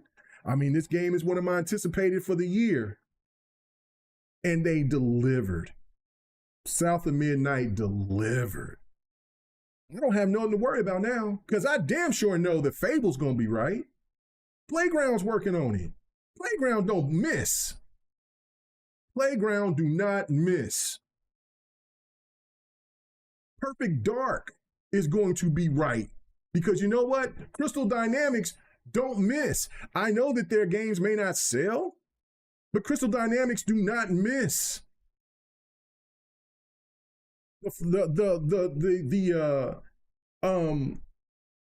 worst selling game, which was Guardians of the Galaxy. That game was fire. That game was solid. Nah, I'm cool. We straight. And for whatever else that Xbox got cooking, I'm all for it. Whatever. Mecha Breaker, that's gonna be solid, bro. And I know that's not a first party, but goddamn, that game's coming on Game Pass day one. Are you kidding me? Man, Xbox gamers is eating, and they're eating very good. So much so that we all got big backs. That's how good that the gaming has been on the Xbox side of things. PlayStation gamers is just enjoying it because they get to experience what Xbox gamers are experiencing right now. Because I'm telling you, what do they got? Now, they have Phantom Zero. They got Lost Soul Side coming. I'm looking forward to that. That game ain't gonna sell well on PlayStation. We all know that. That's why you don't see no PlayStation stands talking about that game. I'm excited for it. That Phantom Zero game looks really good. Death Stranding should do better this time. Death Stranding 2 should actually impress this time. It should impress. It's gonna be weird. A guitar guy with lightning out of his guitar with the Joker face. I don't know. But it is what it is. I know that the Ghost game is going to be absolutely solid. I have Sucker Punch right now. Listen, and I said this now. Naughty Dog is the most talented at PlayStation, but Sucker Punch is probably that studio not to. Yeah, listen. I feel bad for Insomniac. Insomniac is talented as hell too, but they in comic book purgatory. They ain't got a chance. They're done. That's where they at. They're gonna be making Spider-Mans until they're 90. Fahim, that's Expedition 33. That's the game that you're seeing on the screen. That's Expedition 33. That's the game that everybody's talking about right now. So yeah, South of Midnight is absolutely, that's what I'm saying. Like, it's been just a delight. And then on top of that, I got to finish Indy. Indy I wasn't even, so I take that back. There was 2 games. I wasn't excited for Indiana Jones. I was like, I'll play it. And then I start playing, I'm like, this shit is dope. What? The story is so clean. I love it. It does remind you of the movies a lot. So I'm like, okay, all right. And then I got caught up into, what did I get caught up into? There was a game that dropped that I said that I needed to, I started playing. I can't remember. Then Virtual Fighter dropped, and then I started really playing that Virtual Fighter Rezo pretty heavy. And then, that's what it was. I went on vacation. That was the game I was playing vacation time. But then when I came back, then Virtual Fighter Rezo came, and then there was a new character or something that dropped on one of the fighters, and then I was like, okay, I caught up that. Then I started playing COD again, and then I was lost. And then I was like, okay, I got to get back on indie. Played a little bit more indie, and then what came? Oh, Ninja Game Black came. Ninja Game 2 Black popped up, and then South of Midnight, and then here we go. So now I'm on Expedition and still on COD. It's nuts. It's nuts. So I got to go back and I got to beat Indy. I'm probably a couple of chapters away from beating that. Maybe 3 chapters away, 2 or 3 chapters away. So yeah, I really good. And I was nervous about Indy too, because I had no interest in Indy like that. I was like, oh, okay. Yeah, like the first person stuff, I kind of like the third person stuff a little bit. But I'm like, oh, hey, listen, I really liked Ghostwire Tokyo. So I'm like, all right, cool, whatever. You know what I'm saying? So like then I just caught myself getting more and more into that game. So that, and then I was just hoping and praying that South of Midnight was going to be solid. That was just like, man, please be solid, because I do not want to hear from these ragamuffin low-key racists about how this game did not live up. The game did. It lived up. It blew my expectations away of how good it was. So that's another trusted studio, Compulsion Games.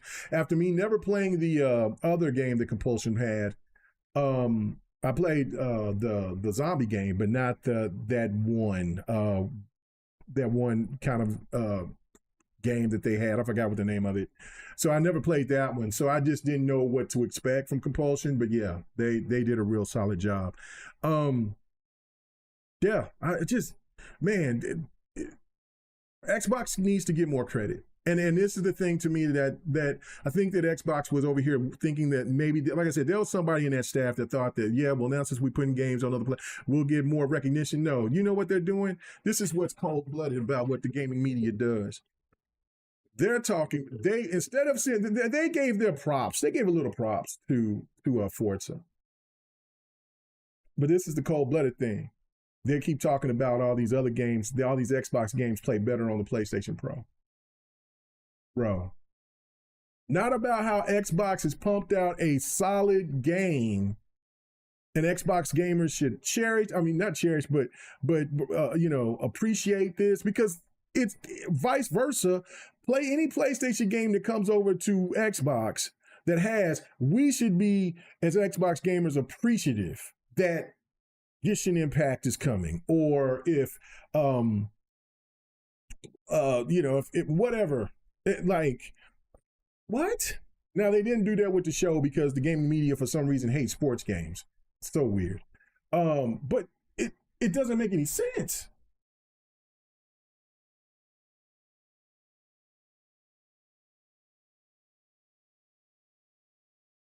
He said to do not put that peg in the wall at the end of the ending, or you'll regret it. Okay. All right. I will not put that peg in the wall. All right. Okay. So, and that's the thing too. It's like, listen, they're being more solicitors than they are being professionals. Listen, and then when you see certain comparisons, what's really cold is that, hell, the PlayStation Pro is not fully dominating. It's a $700 box. This thing should be killing the Series X. It should be dog walking the Series X. You talking about 5-year-old, a 5-year hardware with new hardware that came out just less than a year ago. That's $700. It should be dog walking. It ain't doing no dog walking. It might do a little squawking, but it ain't dog walking shit. And that's ridiculous to me. And then you got the media that'll say, oh, listen, it's better on the Pro. It better be. You got these yahoos out here. I told you it was better. The Pro is the real thing, the real deal. Bitch, for $700, it better be. It ain't even that impressive. Hell, there's certain things to where I seen that the Series S was holding its. Man, get out of here. I ain't trying to hear it. So whatever. Xbox, and that's the thing that, like I said, I know that there was probably some Xbox staff that was trying to say, well, we'll get more. No, you won't. No, you won't, because they're just not built like that to do that. They want to see you fail in every way, shape, or form, regardless of how quality the game is. They don't even sit there and want to mention that Xbox makes the game. Hell, I seen the gaming media yesterday sitting here bragging about a extended trailer to Doom that was totally exclusive to PlayStation. Bro, what? It is an Xbox game. Sorry. It is what it is. So PlayStation gamers love Game Pass falter, and they love Xbox games. Bottom line, that's just what it is.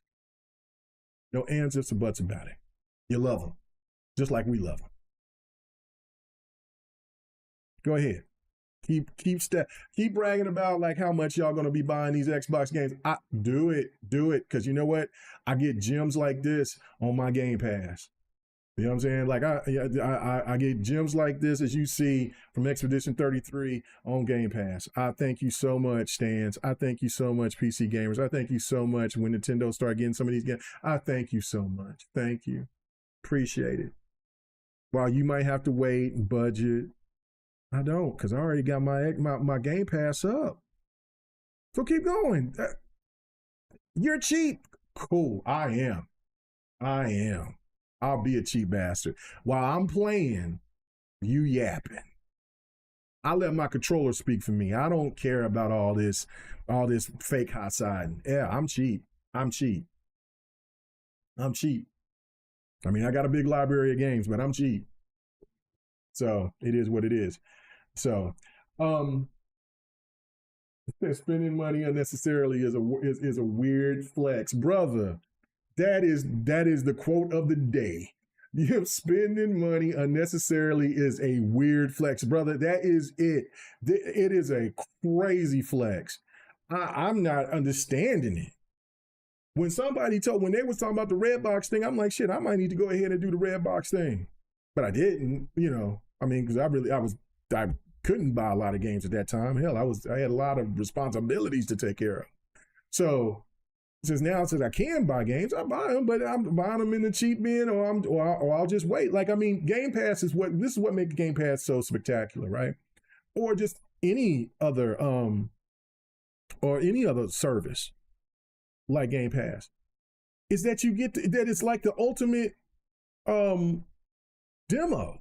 Like, you get the whole game to play, and you decide if you like it or not. If you like it that much, then you buy it. I mean, that's just it. Like, I mean, that's it. Like, let me find out that Expedition 33 has an expansion. I'm buying it. That's all I need. Because when I beat the game, then I'm like, well, if they don't have an expansion or anything like that, then okay, it was great.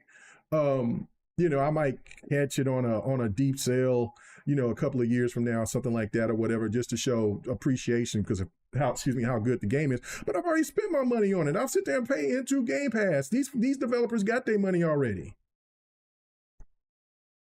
Why do I got to give them money again?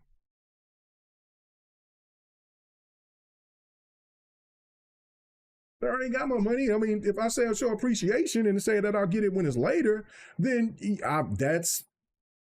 that's giving them more money. But that's okay. I'll do that. But I'm not sitting here already invested into Game Pass and then paying you $50 right off the bat. I've already invested into it. You already got the devs got their money from me and from other Game Pass developers. And they probably would make more money from Game Pass. We don't know yet. But there's a lot of developers that come out and they say, look, man, hey, Game Pass saved my game, and then kept that game on there, and then they eventually made more money and got a profit, and now, and then they bring their games back. And for the developers that out there that want to risk it all and say, look, I don't want to put the game on Game Pass, that's fine.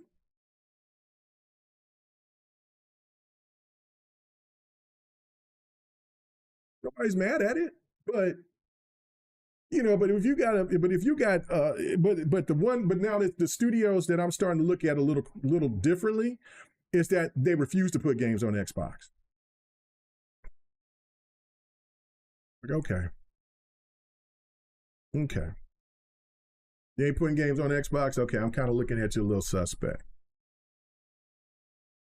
Because this is my platform of choice, console wise. I don't want to play on anything else. Used to do it to where I want to prove something. Ain't nothing. I got my PlayStation right there. It's looking right dead at me. But I don't play it. I'd rather play my PlayStation games on my PC. That's the ultimate definitive edition. So there's no need for me to buy another PlayStation. And for PlayStation gamers who feel the same way about an Xbox and they get their games on PC or get their games on PlayStation, fine. So if that's the case, then why is there some developers still trying to play this role of like Xbox gamers are not good enough? And then I know that there'll be some because you don't buy your games. No, we buy our games. Again, it's just the same thing goes to the point of where they say that Game Pass is not sustainable or Japanese games don't sell well on Xbox. Well, you explain that to Atlas because Atlas keeps on bringing their games and putting them on Game Pass, and so much so that they've even made a new franchise, and then Xbox is promoting it, which was metaphor.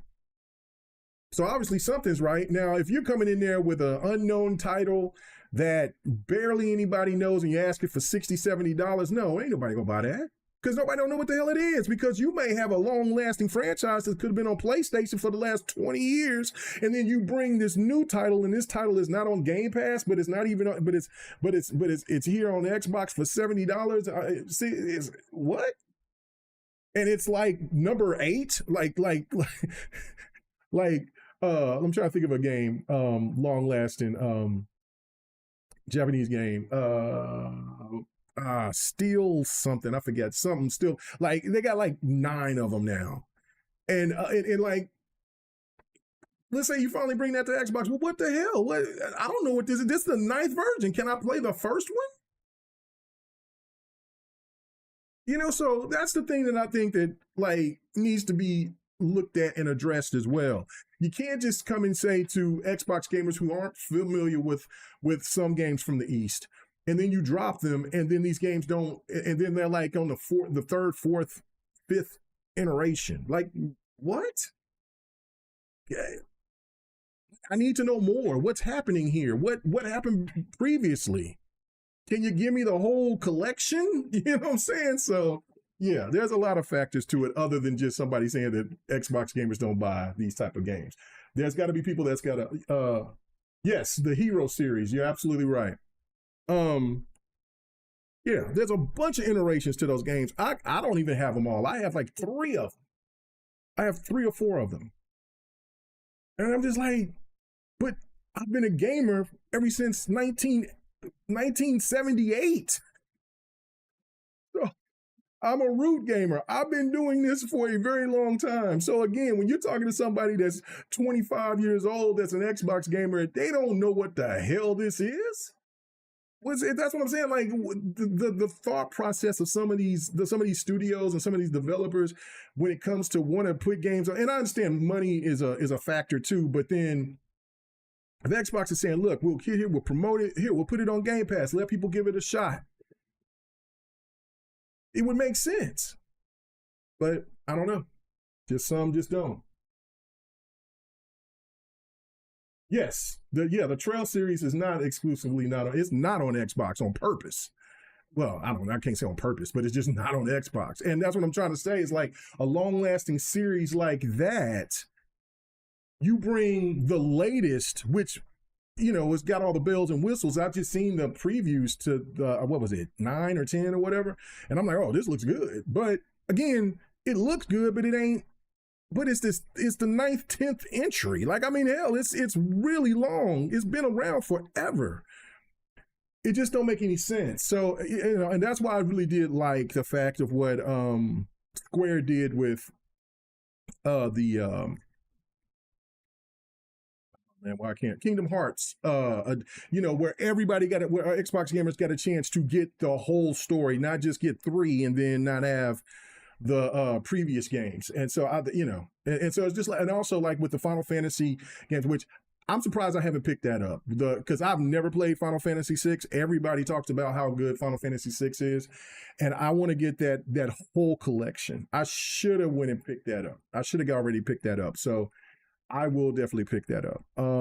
Because I have not played Final Fantasy. The first Final Fantasy I played was Final Fantasy 7, and I did pick up a earlier Final Fantasy on PC, but it didn't work right, so I didn't get a chance. And I don't know if that was 3 or 4. It was something like that. So anyway, I need to just get that whole collection, the Pixel collection, so I could do that. So yeah, but anyway, I just think that Xbox should get some more praise. All right, last topic, and this is going to be sports related. So for the people here that don't want to hear anything about it, then that's fine. I do want to talk briefly about the Shedeur Sanders thing, because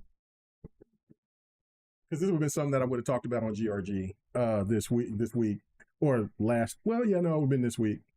Now I don't know how many. I know that some of you guys are familiar with sports and watch sports and stuff like that.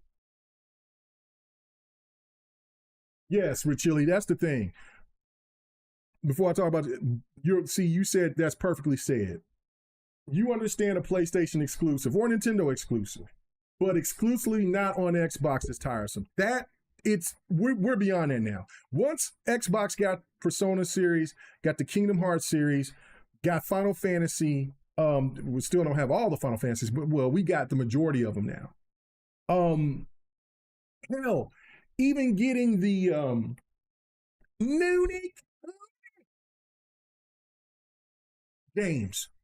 That developer said he was never going to put stuff on Xbox. And once you got those games on there, what are we doing? Why are there still developers that still want to shit on the box? Like, bro, money is money. Money's green. Money, currency is currency, Jack. I don't care what. It shouldn't matter who's buying it. So to just keep on trying to show face it, like I said, it's making me starting to look at some of these companies a little bit different and making me step away and start, instead of me just being in a thirst trap of like, oh man, I want to play this, I want to get my. I'm like, nah, man, listen, we got very niche games from the East on Xbox now. There's no more excuses. There is no more excuses. I don't want to hear about budgets or anything like that, because if Xbox is over here offering you the bag for Game Pass, put it on Game Pass, and you still saying no, then I'm beginning to start to think that you just have a problem against maybe the American West, the West console. And as an American, kind of taking an offense to that. Because there's got to be a reason behind it other than just saying, well, we need a budget. Because if Xbox goes and reach out to them and they say, look, we can help fund this game to where you can port it over to Xbox, and they still say no, bruh, I don't want to feel that. I'm like, okay, I got you. Maybe I need to just step away and not give you my dollars. Let you go ahead and figure that out over there on PlayStation or Nintendo, which I know I ain't gonna buy it there. So not anymore anyway. So yeah, because now, like I said, I'll buy those games on PC. I'll buy a couple of those games on PlayStation, but like I said, what's the last game I bought on PlayStation? Gee whiz. It's been a minute. I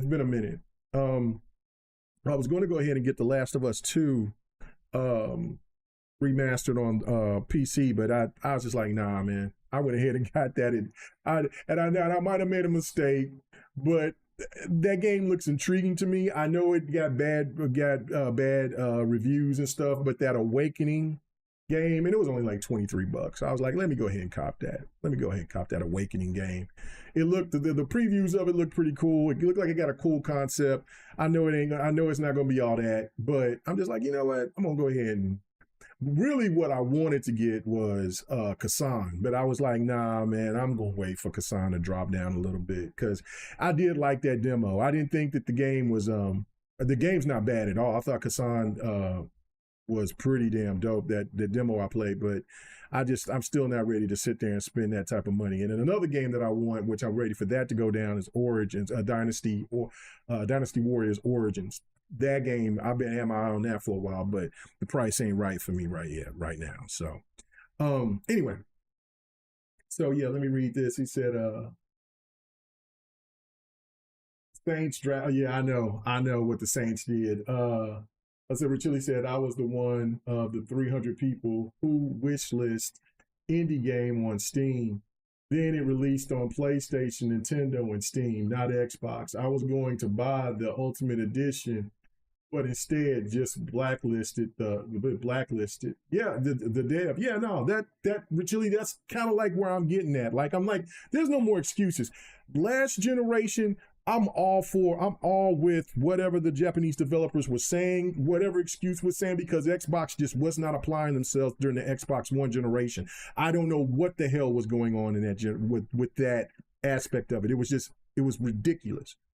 So I was all on board of listening to what, other than old dude from Platinum Games just lying his ass off talking about Scalebound. That was everybody else like, no, man, Xbox is over here tripping. Xbox is over here been reaching out. Look, man, listen. The Xbox One generation, if the Xbox One generation would have not gotten Samurai Showdown, would have not got SNK Mark of the Wolves, would have not got there's so many games. I'm just trying to think. But I'm thinking of fighters. Now, it's still odd to me that Xbox doesn't have DNF Duel yet. Hopefully that'll come. Would have not got Guilty Gear Strive. And then there's just tons of other games that Xbox would not have gotten. Like, the Attack on Titan games. Xbox got those games. What do you talk about niche? Not because Attack on Titan as an anime is fantastic and is well renowned, but the games, nah, those are niche, Jack, and those are really damn good games. Actually, they're really fun. But that's what I'm saying. Xbox got those games. We can't be making no more excuses. I don't want to hear no more excuses. There's just too many games now that's on Xbox that's niche. You got the attorney games. Those Capcom games. Those Ace Attorney games. What you gotta stop it? All these novel novel games from the East. Come on, stop it. I don't want to hear no more excuses. Yeah, these devs is over here bullshitting. They bullshitting. So, yeah. No, it never drops. I caught it on one sale. I seen it on a sale and I picked up. I still ain't got the first one, but I got the Attack on Titan 2. It was for $30. I said, I don't think it's ever going to go no lower than this. I'm copping right now. Well, it went on sale on PC. The first one went on sale on PC for $19 for $20, but I seen it drop on Xbox for $30. I said, I'm copping. I got it. I'm not messing around. I don't think this game is ever going to go down in price. And you're right. That game is old as dirt. And that game is what? Came out in what? 2020, 2021, 2019? I don't know. But that shit ain't never going down. Oh, it's 180. I bet that is crisp and cooking. No, I got it on the Xbox. And I was just like, because I was anticipating the games to be the AOT games to be awful. I really did. Well, game, because I got the second one, not the first one. And I was like, this is fire, boy. Man, ain't nothing as satisfying as cutting that leg of them big bastards and making his ass stumble and coming and whip it around and getting that. Yes, I love it. Oh man, see, gaming is so good. Anyway, But to the Shedeur Sanders, I've been rambling for long enough. I started this at 2:00. It's almost 4. All right. So the Shedeur Sanders situation. Okay, so this is my thing. I don't I get the NFL trying to humble young man because he does come off very, very arrogant. For him not going and doing the Senior Bowl, not going out and doing to the combine, I get that. I get that. Humbling. Fifth round though. See, it's much deeper than that. I see, I had a coworker, an ex-coworker of mine sit there and was like, see, it can't be about race. It can't be about politics. All you guys always want to do is make it seem like it's, listen, hold up. This is why, for the people that don't want to talk, that don't like politics, sorry, politics is in our lives, regardless if you like it or not. And the race situation is a different type of aspect of when it comes to, because this is not per se racism, but it has got to pertain with race. And this is my point on this. I'm an OU Sooner fan. Look, I got the Sooner shirt right here. Boomer Sooner to the day that I die. Oklahoma born and bred. I know that some people confuse some people because I'm a big Rams fan and I'm a Padres fan and stuff like that. But I'm an Oklahoma guy. So I love Baker Mayfield. Baker Mayfield is an OU legend. But Baker Mayfield was a fuck up. He was very arrogant. He ran from the cops and got tackled. Come on, man. And he went first overall. Now, I don't like how Cleveland did him because he was the first quarterback in how many decades to get them to the playoffs, and then they did him dirty because they went and got Watson, and they got their just desserts because they did Baker dirty. But let's not get this twisted. Baker Mayfield did far worse off the field and on the field. My boy, but see, I like arrogance. I like swag. I love it. I don't have a problem with it. I like shit talkers. I love it. So when Baker's out there and he's at the Kansas game and he grabs him and he grabs his nuts and sit there and say, yo, listen to this. Listen, y'all, I'm this is what I do. When he went to Ohio State, beat Ohio State, and put the OU flag on their ass. Oh, man, yes, I love it. But the point of the matter is that if, why does black athletes have to be looked at differently when white athletes do the same thing and they get a pass? So Shedeur being arrogant,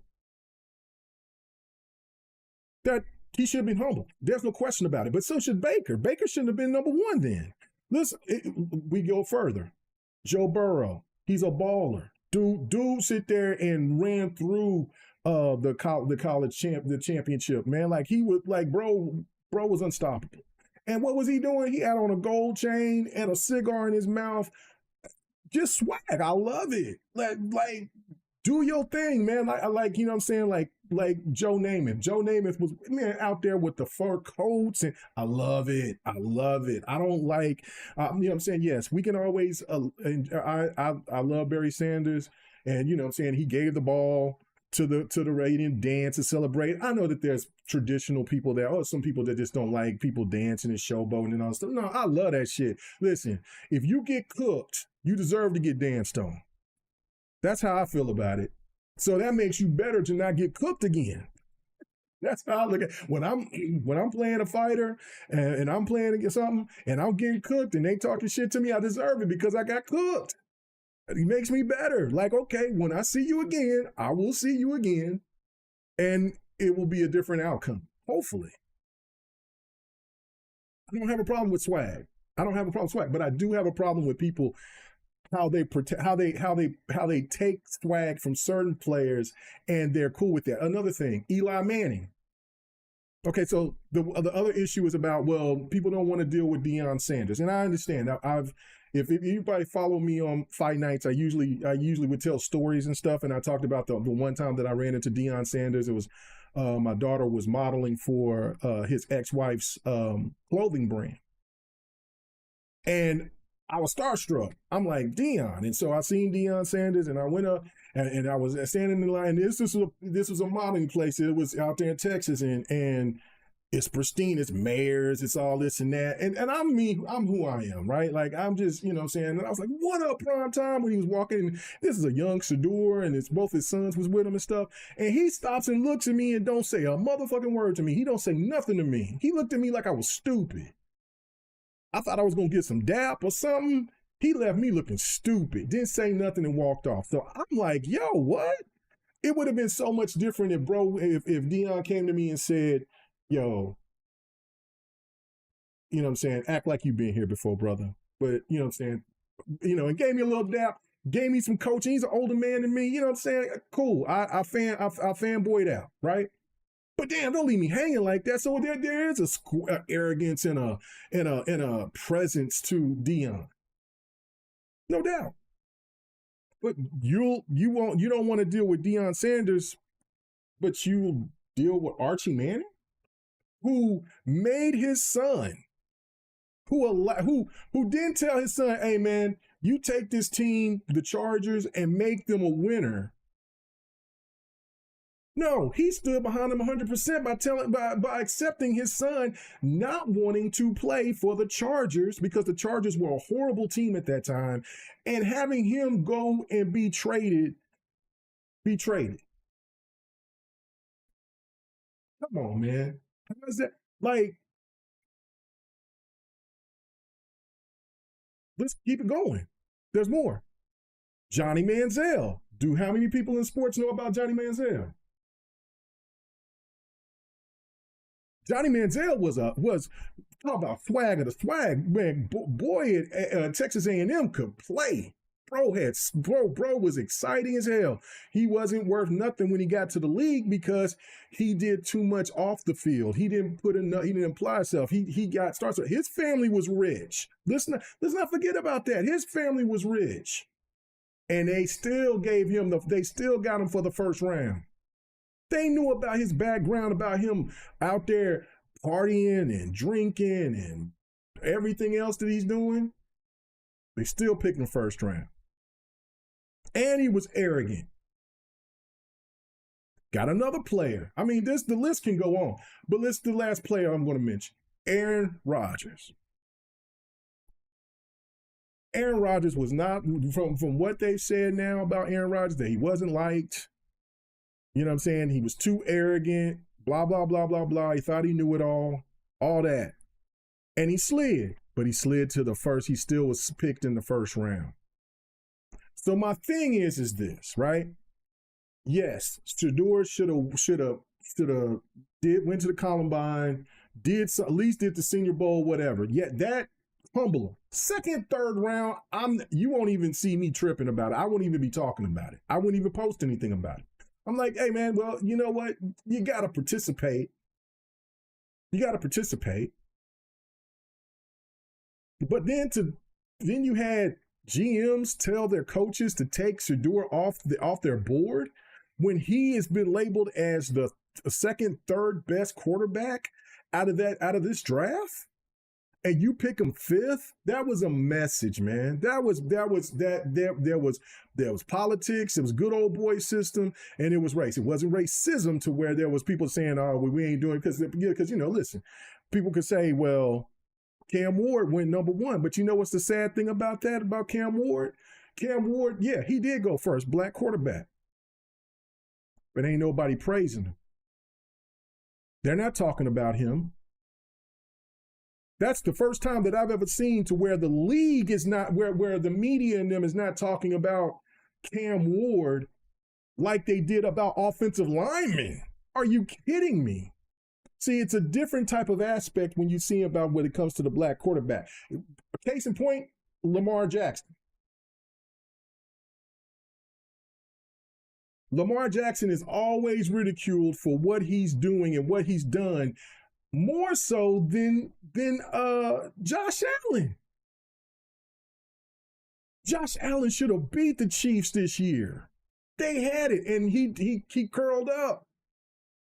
He curled up. He made a bad decision at the end. Now, you could plays this, plays that. I mean, Mark Andrews, former Sooner, Boomer. You know what I'm saying? He missed that pass, and then people over here trying to blame. Listen, the ball was in his hands. I understand he was falling back. But it's a team sport, and then it's the thing. So, it's always been like that. As a person who follows sports, I follow sports, play sports. I know this. And this the thing about picking that boy in the 5th round was a message to say we don't want your rich daddy or your arrogant black self, because you don't need this money to sit there and start high-siding and start making these other black athletes act like that they can be as arrogant as some of the white players. It is what it is. Like I said, it's a good old boy system. I don't like it. Should Shedeur got humbled? Yes. He should have won the 2nd round, late 1st round, early 3rd round at the latest. 5th? Nah, that was a message. Now, again, there's people now saying, well, Shedeur is not good. He's not this. He's not that. That's all we've heard all say. And plus, I've seen this boy play and bust my family's, some of my family, they're big OSU, Oklahoma State fans. I got family that play for Oklahoma State. He busted there. He sat there and they only lost 2 games. What are you talking about? No, 3 games. What are you talking about? They don't have a running game. It's Shedeur that was out there doing it against elite players that are in the league. Come on, man. Listen, I don't know. Listen, the Browns, they got a former OU quarterback. He played for the Ducks, which was Dylan Gabriel. I want to see Dylan do good. But I'm rooting for Shedeur though. Just for the fact that the way, come on, man. Come on. You had to do that boy like that. And then the prank call, why? See, again, this goes to this. Aaron Rodgers didn't get no prank call. Eli Manning didn't get no prank call. Johnny Manziel is arrogant. There were so many people that didn't like Johnny Manziel. He didn't get no prank call. From a kid's coach that's in the NFL. Kid go in there and go in there and supposedly goes into the office and finds Shedeur's telephone number, and then they do a prank on him, which tells you that that family was talking bad about Shedeur. So much so that the kid felt like they could do a prank on him. That ain't right. There's plenty of players and quarterbacks and wide receivers and all different types of players that are arrogant and that, whatever. But come on. They was trying to make a message. They was trying to make a message, and it wasn't right. It wasn't right whatsoever, in my opinion. And listen, like I said, people want to sit there and say, well, I don't like the politics of it, and not everything is about black. This one was. And it's always about politics, regardless if you like it or not. This was a different type of politics where it was a good old boy system in the NFL, and they want to put a certain player in their place. Why they don't put other players in their place, I don't know. But it damn sure is funny to me that they wanted to sit there and put Dion and his son in his place. But there's been plenty of other players that's been just as arrogant, if not more so, and they didn't get humbled. And even had off the field issues, and they still didn't get humbled. They still went number 1, or they still went in the first round. I don't know, man. I didn't like it. It makes me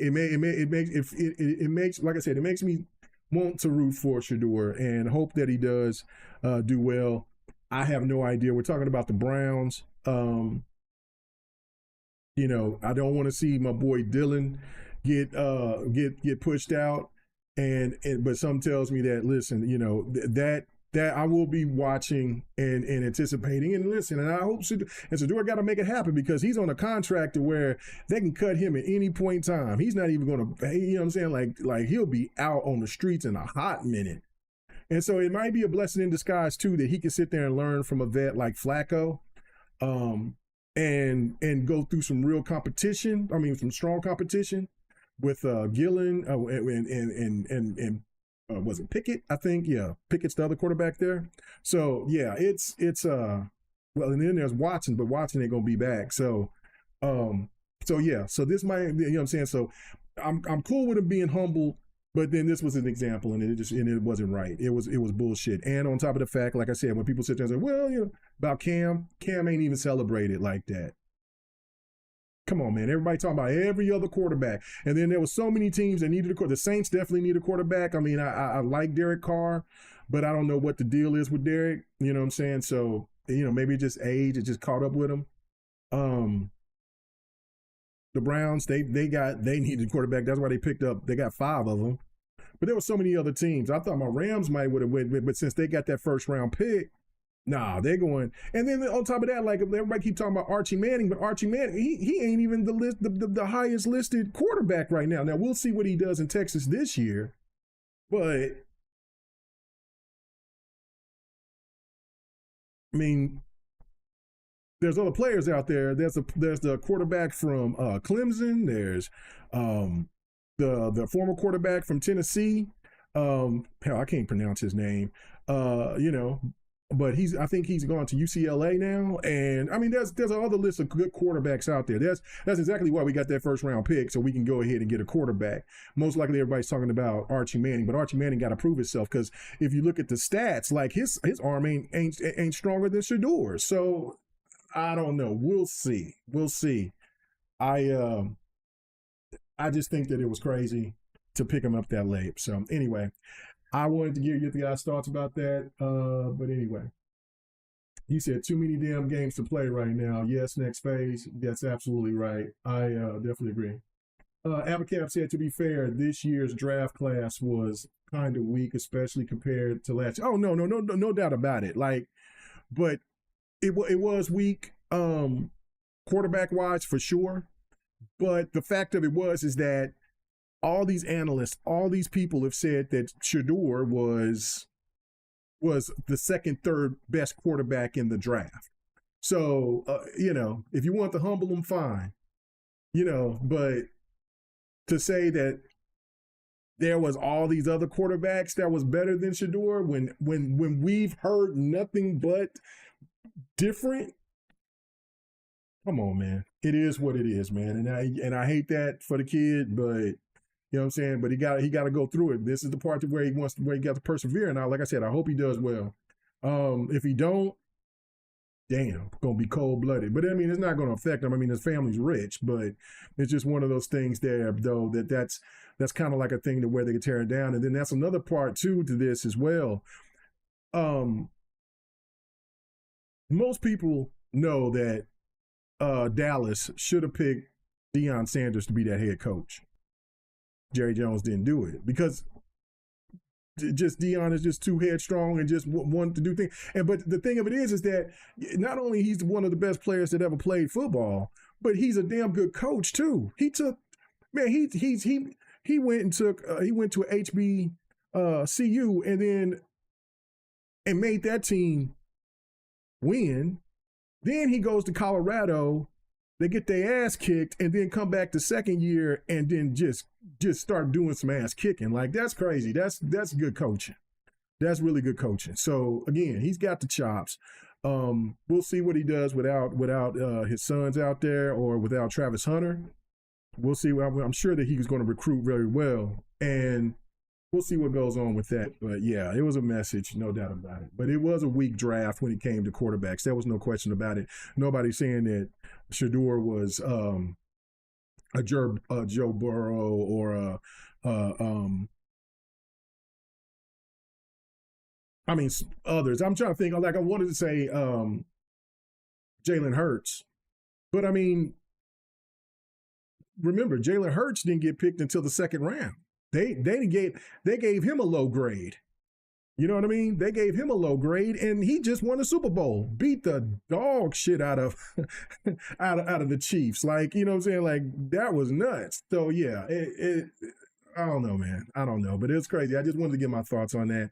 I had to just get that off my chest. I mean, this would have been a GRG topic at the end of the show, so I was like, man, let me go ahead and do that. Now, again, like I said, maybe tonight I can go ahead and do a little fight night. I'm going to be waiting to see when that Denver Clippers game is going, because I really want to see that, because I got to see who I want to. There's really been really good playoffs. Those games have been fantastic, and the winner of that team will place my Thunder. So, and that's going to be a battle. So I can't wait to see this. So I'm going to watch that, but then we'll see. If not, then we'll try to get the fight night here very, very soon, because it needs to happen. It definitely does. So thank you guys for checking out. And, you know what I'm saying? Like, if you're new here, if you listened and you like the content, man, go ahead and hit that like button, that subscribe button. You know what I'm saying? I'll be getting back to doing content.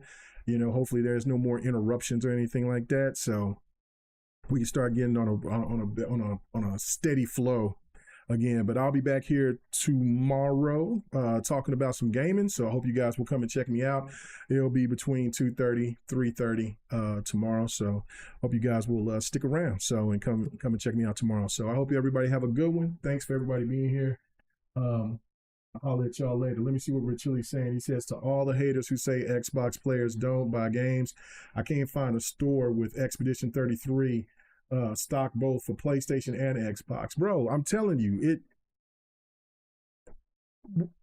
these weird narratives that's on social media is just bizarre. It's been my last point. I said this before. But you cannot say that something like Game Pass is unsustainable when Game Pass is going to be 10 next year. You can't sit there and say that Xbox is dead when PlayStation gamers and PC gamers and soon Nintendo gamers will be buying Xbox games. So, you know, I don't know, man. I just don't know. I think it's really, really crazy. And to say that Xbox gamers don't buy games, I mean, it's already been proven that a lot of these people that has Game Pass, they buy these games, especially once they like them enough to where they feel like they're worth purchasing. So I don't get it. But anyway, I'll see you guys tomorrow. Have a good one. Yeah.